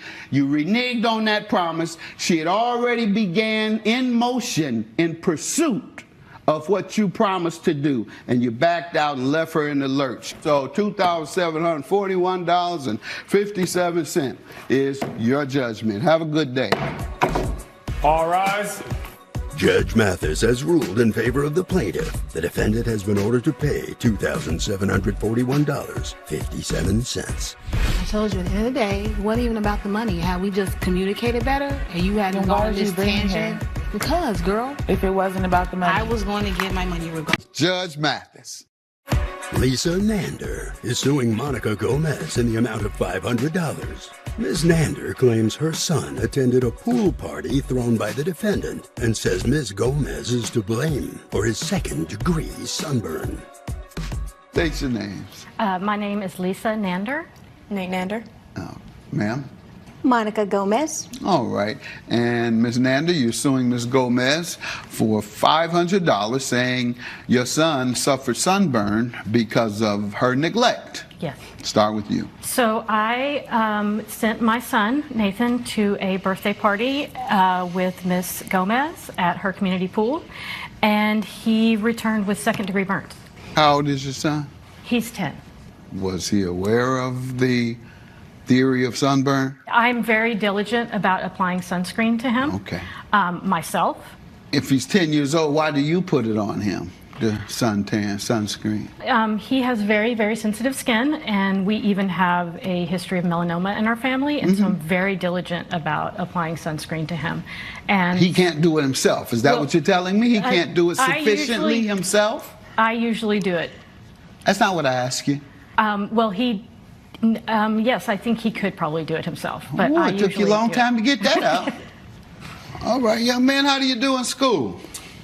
I mean, I'm doing fine. I'm not doing particularly good or bad. No, it is one way or the other. Or average, is that what you're saying? What do you get, C's, B's? What do you get in school? I mean, yeah, I'd say higher than a C, like C or B. I'm just curious as to the aggressiveness that you may or may not have in your character, because you have to be on top of things in school to do well, and you have to do your best, and you have to not have much fear about doing your best. So that's why I was wondering, was there a challenge with you applying your own sunscreen? I'll just cut right through it. Because if you're saying, well, no, if you tell me, well, no, I'm a little whatever, okay, that might say, okay, he's not as diligent in school either, because he doesn't feel confident enough to even apply sunscreen. That's why I'm getting to. You ever applied it at home? Yeah, Mom normally applies it, but this time I was... No, in the past, you never applied it at home? I mean, no, actually not. Okay. You ever asked to do so, or ever? I mean, at 10, most 10-year-olds want to do everything themselves. I mean, I want to help. I got it, Mama.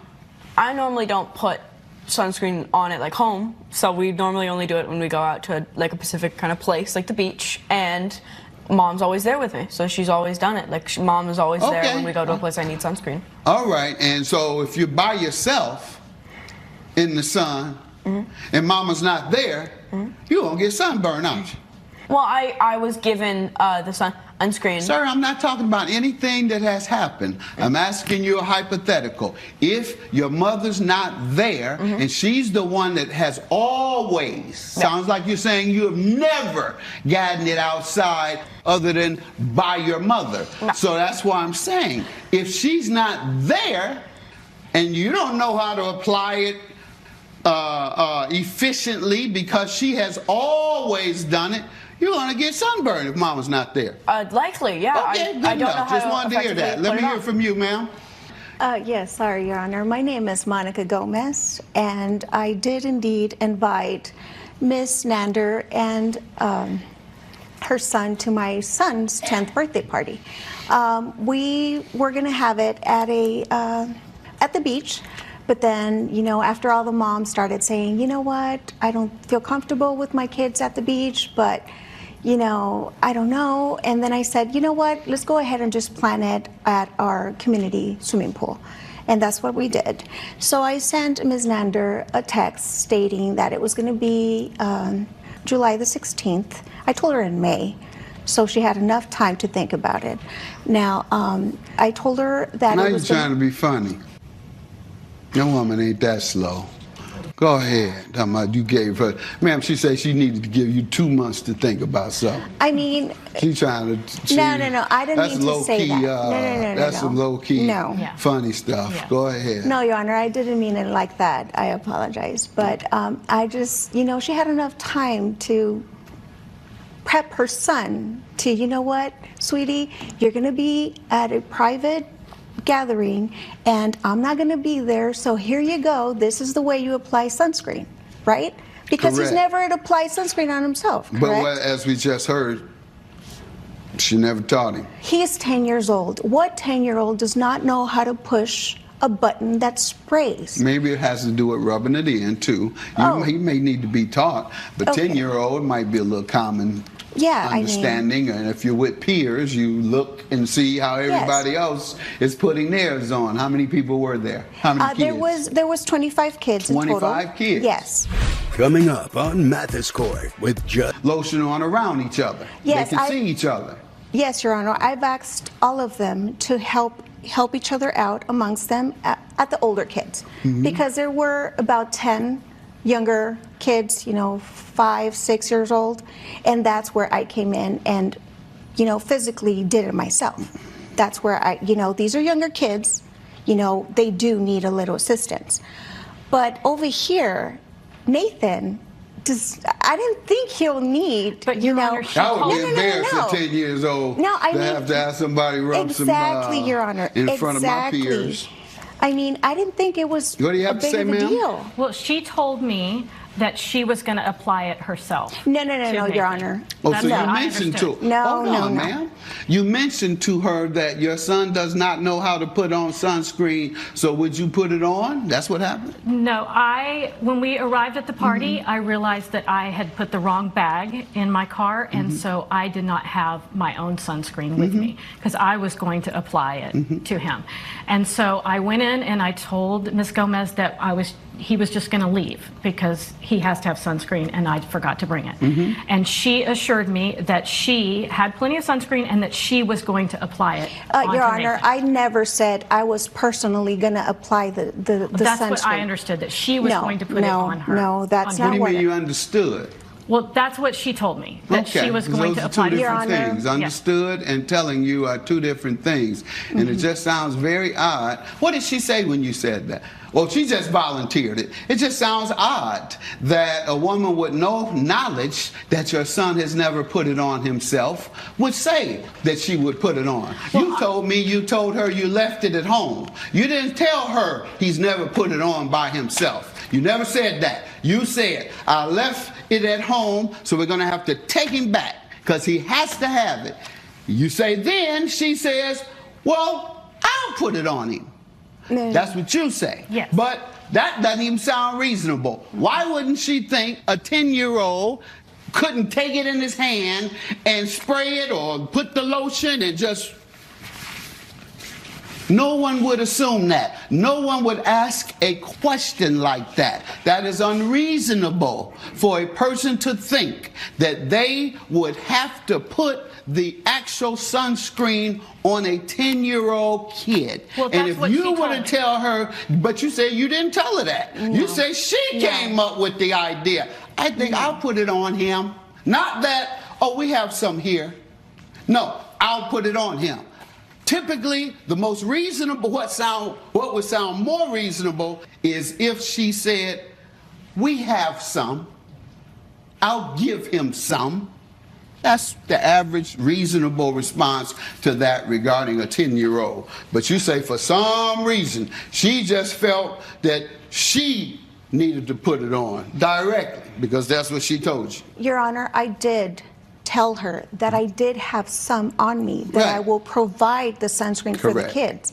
Correct. I never said I was going to physically do it myself. It would be unreasonable for you to think. Thank you, Your Honor. It would be diminishing. It would be diminishing to your son, in my opinion, for someone to think that the other 10-year-olds don't need any help with their sunscreen, but your 10-year-old does. I wouldn't want her to know that, quite frankly. I would take him in the back and teach him. And say, okay, son, let me teach you real good. Because I don't want you to go out here and get embarrassed when the other 24 kids, or how many kids were there? 25? 25 in total. When the other 24 kids are rubbing their arms and putting it on themselves, I don't want you to be embarrassed, so let me teach you exactly how to do it. Otherwise, you know how you got bullies, you know how you got people that talk stuff, they might say something, and I don't want you to have to jump on them because you're a tough kid, but tell them something, make them feel good about it. But at the same time, you're saying to him, son, I gotta get you prepared for this social gathering. But instead you just say, you put it on for my son, or that was your expectation. And you don't think this handicaps him to Well, I wasn't going to put it on in front of everyone. We were going to do it out at the car, and I'm usually the one who applies it, and I do it better than he does. Okay. And he has very sensitive skin, and so I'm very diligent about it. Do you do his homework? Not. Thank you, Your Honor. Why are you stuttering? Why are you stuttering? I mean, sometimes I may help him a little bit. Ma'am, you're bit. handicapping your son. Sounds like you're now handicapping him to the point he gets seized. And you've handicapped him to the point he had sunburn. Are you suing her? How is she responsible? You tell me. Well, when I came to pick him up at the party, he was sitting by himself under an umbrella, and he had a towel around him. But when I got closer, he stood up and the towel fell off, and I saw that he was very, very pink. And he told me that he had put sunscreen on. Okay, so why are you suing her then? Well, because if he had not gone to that party, then he wouldn't have gotten the sunburn. Well, your son said he applied it. So what am I missing? Well, he put the sunscreen on. She told me she was going to apply it, and I assumed that she would also check to make sure that he did a good job. I don't believe that. I don't believe that. So let's get back to your son's ability to do so correctly. If he put it on and it didn't work, was there any other complaint? I asked all the children present if they had applied it, and they all said yes. But did they apply the same sunscreen? Yes. Because for some reason, she's telling me it didn't work for him. Well, he's saying that he didn't really know exactly how to put it on because we've never used the spray. Because you handicapped him in that way. We've never used the spray before. We usually use lotion. I feel like it works better. Ma'am, I suspect, and I don't know how you all talk or how he's feeling today, and I don't mean it, but this is what judges do. They give wisdom, tough love, and everything that goes with it. But I'm not so sure that he is going to want you tagging along to every place he goes that is going to have the sun out. Well, we're very Just close. don't think he wants you to go to the park with him and his 6 buddies when the sun is beaming down and it's 82 degrees and they want to play baseball in the sun or they want to play football in the sun. I just don't think he wants you saying, yeah, come here, baby, come here, take a time out. That's where it's headed. Until you teach him how to apply it himself. It's hard to swallow right now, but the good news is we're able to stop it if you, young man in particular, mama's going to try to do everything for you. So we can forget she ain't even hearing nothing I say. So we can forget about that. She's going to do everything for you. She'll carry you on her back if she will. I carry my kids on my back if I could. So I know I'm not getting through to her. She's going to do what she wants for her child. What she thinks best is for her child. But I'm getting to you. You heard the things I said. So you need to learn how to do it yourself because I don't want you to get out here and get teased. Yeah, but that experience had not happened yet. Of me learning it hasn't happened yet. I know, and I'm giving you advice for the future. Yeah, and I understand. Because that's why you're in court today. Yeah, I understand that you're saying. And you're on national TV and all your peers and kids are going to talk about you already. Yeah, and I understand you're saying in a couple of years I should know how to do sunscreen, and I believe that I will. Why do you think it'll take a couple of years, young man? It is now, and I have not learned it yet, and that is something that will happen eventually. No, you're going to know today. Sending you in the back, and they're going to go and get some sunscreen, and we're going to have them teach you how to apply it. How's that? Yes, and I think we may have some with one of the makeup artists here because sometimes we need to do something around here to deal with that on the body. And this is not going to handicap. I'm going to stop that handicap. Yes, Your Honor. It's Mathis. Your Honor? Yes. I believe the litigants are ready to re-answer. Bring them out. All right.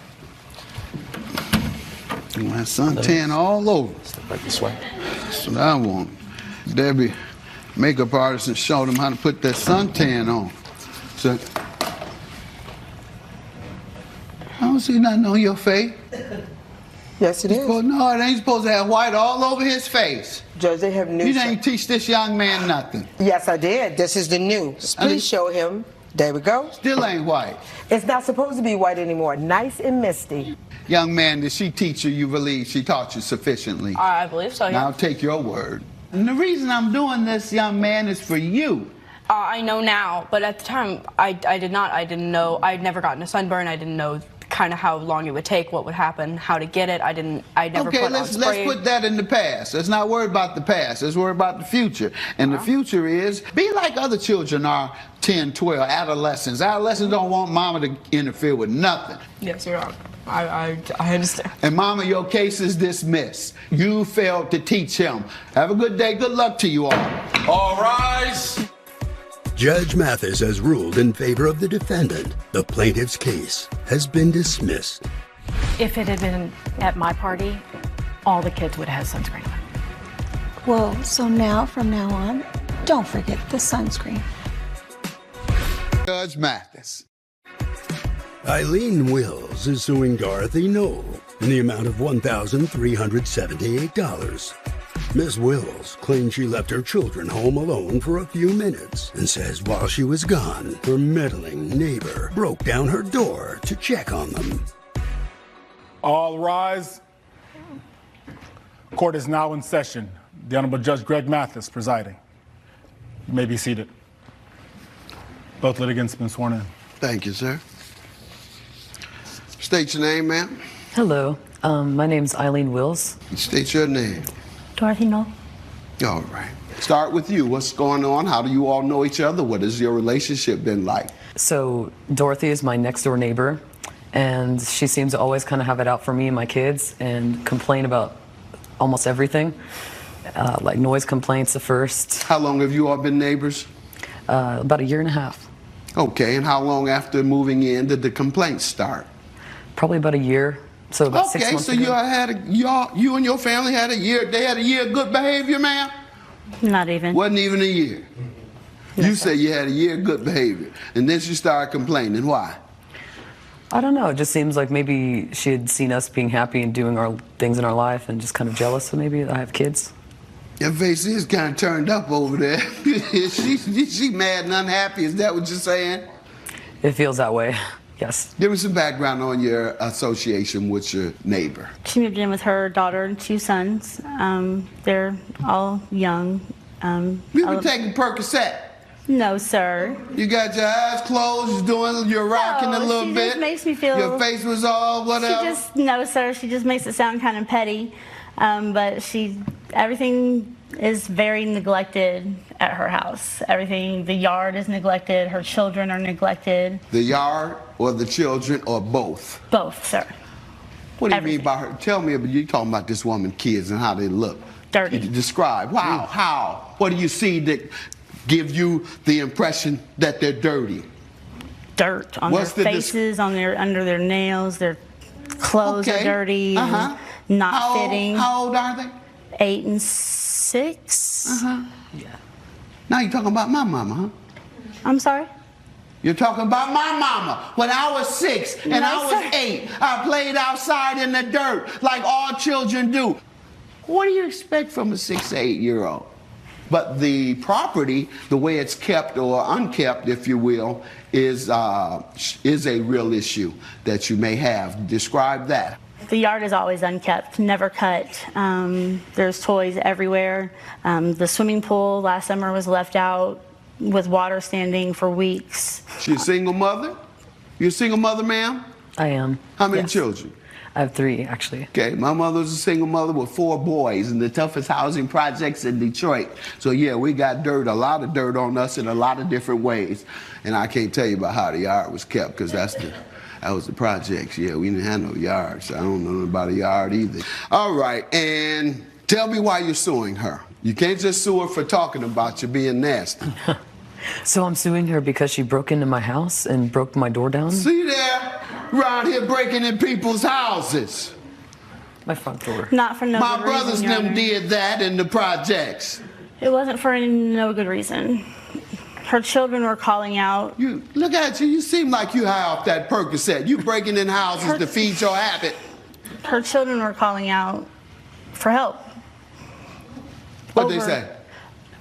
Please don't beat me. Please help me. Please don't hurt me. Over and over and over. What did the children's services say when they came over to visit and to look into those complaints? It was the police, actually, in my yard. Look over and look into those complaints, because I'm sure you made one. If you heard children saying, help me, don't beat me, don't beat me, I'm sure you immediately called the police, and they called Child Protective Services at some point, and they came over there and looked into that situation, and they came up with an assessment. So when they came over and talked with you, if they did they have an assessment? Did they come and talk with you? Let's start there. Yes, they did. They must have had some type of element of evidence then. They came over, and what they want to talk to you about? I ran out to the store just for like 15 minutes, and so I was gone just a little bit longer than that. And so when I came back, she was in my yard with the police standing there, and the front door was all busted down in the frame, actually.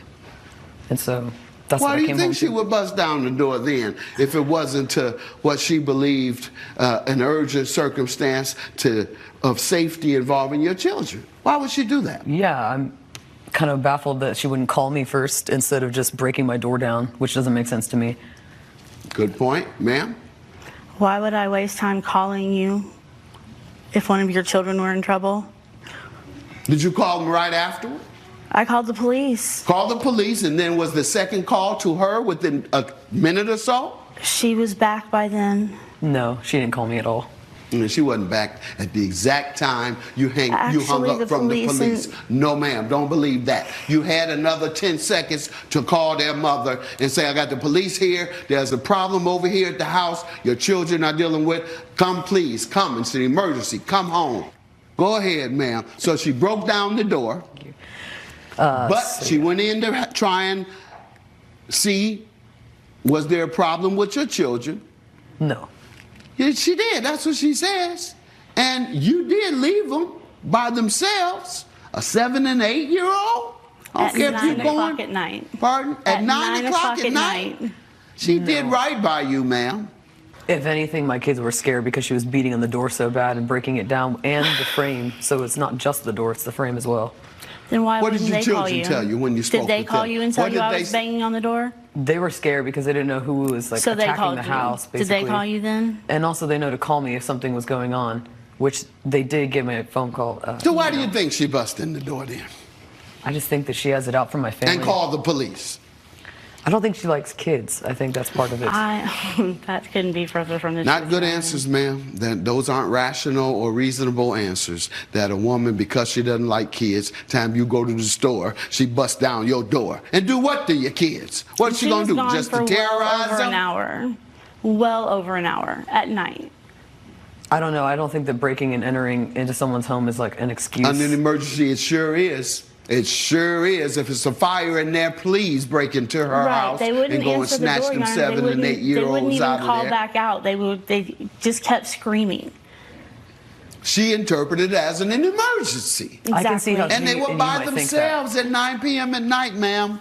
No, ma'am. I can see how you might think that, but it's not that way.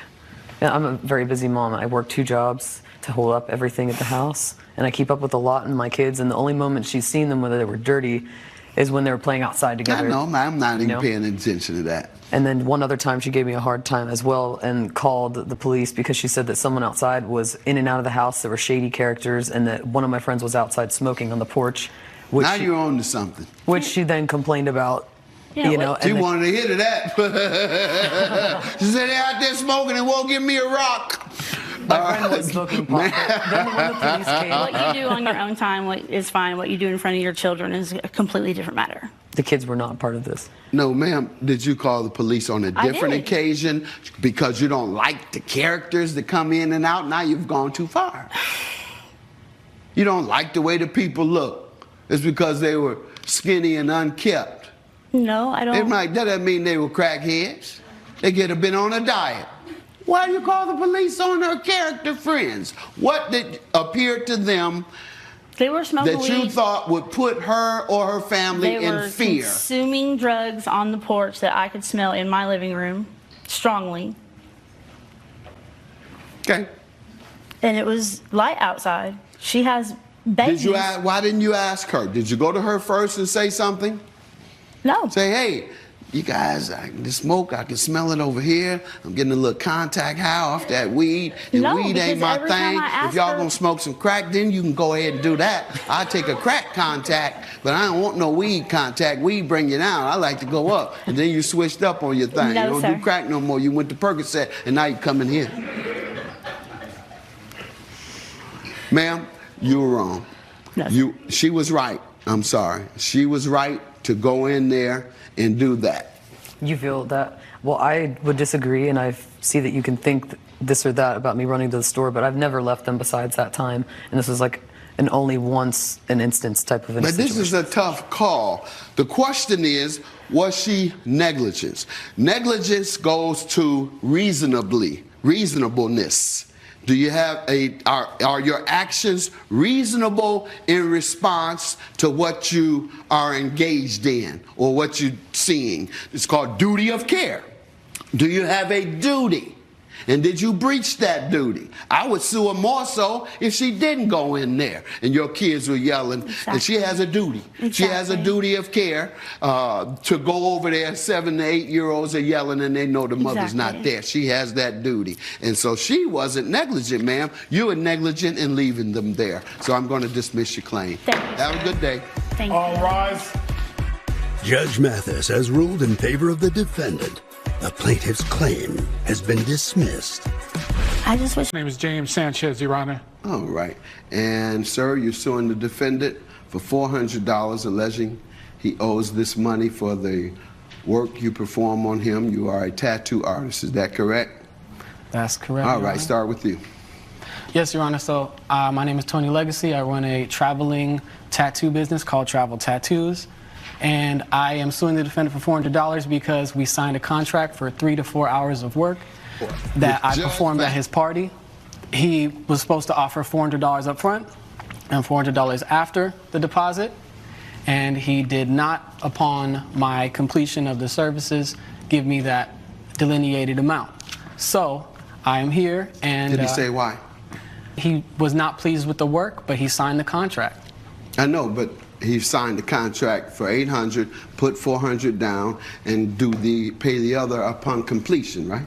Yes, that's correct. All right, sir. and it's usually in the law satisfactory complete. You can't, if a person comes to an auto shop and says, "I like that car, I want to buy it," and you say, "Okay, put $400 down and pay me the $400 when you get back." When they get back and that car doesn't work, you think you still owe that $400? Let me hear from you, sir.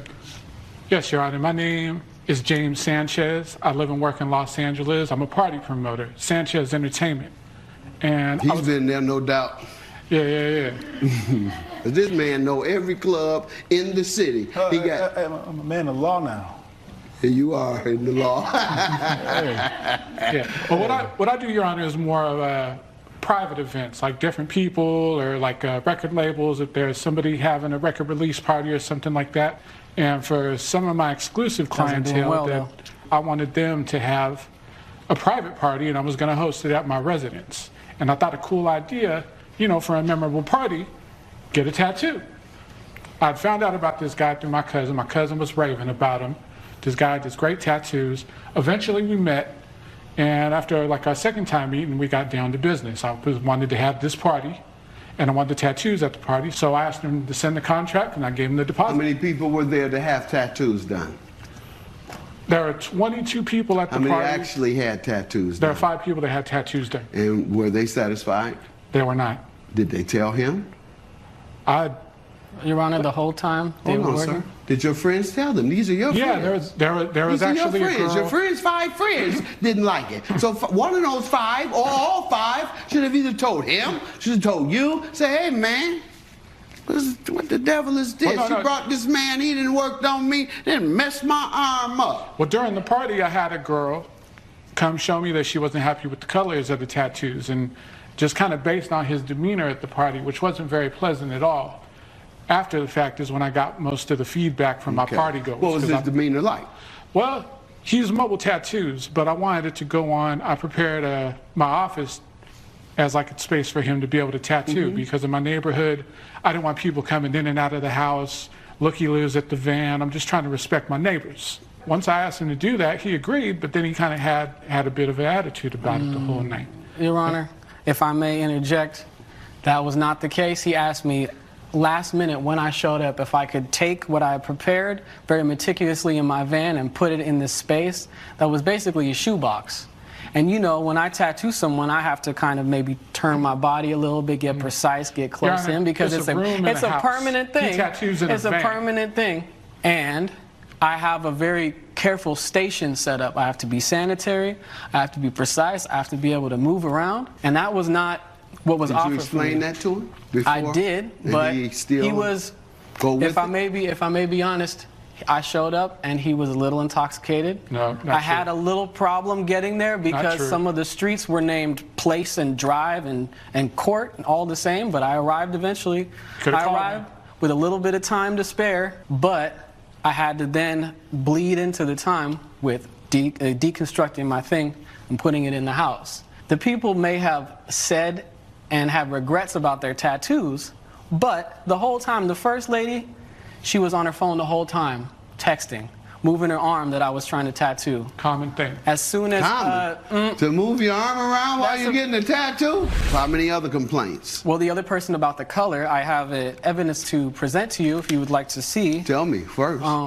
Yeah, the color. What did she say about the color? She said that the color was not basically accurate what she wanted, but I had to tell her, well, it's going to heal. Your skin heals over it. The color might become brighter or might become duller, and certain colors don't exactly have the same shine that others do. And so I told this to her, but among, the host, other people were getting a little rowdy. So that's 2. How many others? There was 5, and actually one of the people... 5 complained? No, 5 were tattooed. I'm asking how many complained. And I think there was 1 more. 5 complained to you. 3 out of 5 complained, the majority of them. Well, that's because the conditions were not there for me to work. Well, then you shouldn't have done it, sir. You shouldn't have done it. You're saying your trade requires enough room to perform properly, yet you went and got into a room that wasn't large enough, even though you knew. Well, Your Honor, when I showed up and I said I wanted to do the services in my van, the defendant was maybe a little belligerent and would not allow me to do that. And that's when you should have turned around and went home. I signed a contract. I wanted to do. But he breached the contract by not allowing you to do it in your van. Which he agreed to, Your Honor. He agreed to what? He consented. I asked him to go in the house. Was that before the contract or after? It was not stipulated. Was that before signing the contract? This was after. Well then, he doesn't have to change. You should have went home. Your contract said do it in the van where you always practice your profession. He said, well no, take away from your profession, do it in this little room. And you did. You should have said, no, I'm not going to be able to give you satisfactory service. So no, sir. All the money in the world, take your money back. That's what should have happened, sir. But what did you do after your 5 people complained, or 3 out of the 5, or what have you? Okay, well, by the time he finished the 5th tattoo, the party was over. What was the process? How did it go, the process? Could they have seen he was doing it wrong? Was he focused?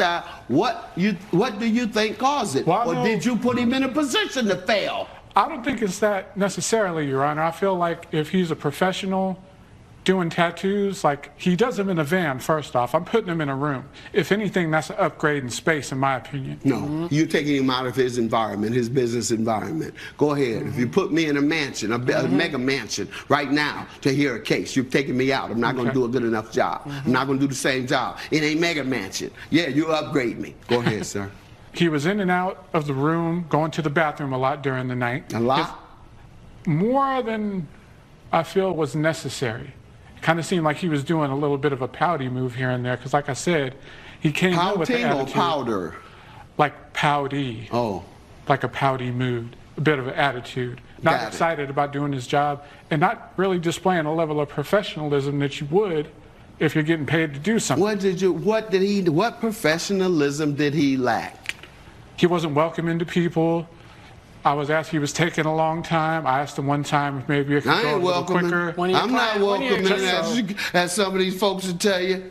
Depending on who it is, you're not welcome here either, the way I'm going to treat you. You get disrespectful, you're not going to feel welcome. One of the clients was trying to touch my hair as I was tattooing. How am I supposed to work like that? I never saw that. Well, he's telling you now. What else did he do wrong? Well, you said because he wasn't pleasant and courteous. He may not be a pleasant and courteous person. He doesn't come across to me, no offense. You don't come across as pleasant and courteous. No, those are the artists that usually do the best job. They're weirdos. Well, if you're gonna if you don't go and get some art done, go to find you a weirdo. Don't find you no regular nice man that's gonna do your art. Get you an eccentric. I meant eccentric. That's the name. No, you want the people with the piercings in the lips and the tattoos all over. There you go. You want that. You want eccentric people to do tattooing. If this eccentric artist is to the point where he wants to monetize his art, there's a level of professionalism. You're doing this for 8 years, sir. If he could draw up a contract, he can maintain a calm attitude regardless of the circumstance and do the job he was getting paid to do. Pretty calm. But You can't make this man have a personality. Personality is not required. I've been to some barbers who don't say a word, and I don't like them because they won't say a word, but I don't hop out that chair and I give that man his money. I just don't come back. These people got bad tattoos. You know, potentially could ruin my business. And he just goes off in a van and continues his life doing mid-tattoos. People can leave me reviews too. And if I'm the only activity at your party, maybe you should plan a little better. But that was not the only activity. Sir, everybody ain't high and there crazy dancers, at that party. We got the DJ, there's a special bartender serving signature The majority cocktails. of the people he tattooed complain, and everybody's not high or crazy that was at that party. The majority of them complain. I believe you did not do a sufficient job. Claim dismissed. Have a good day. All rise. Judge Mathis has ruled in favor of the defendant. The plaintiff's claim has been dismissed.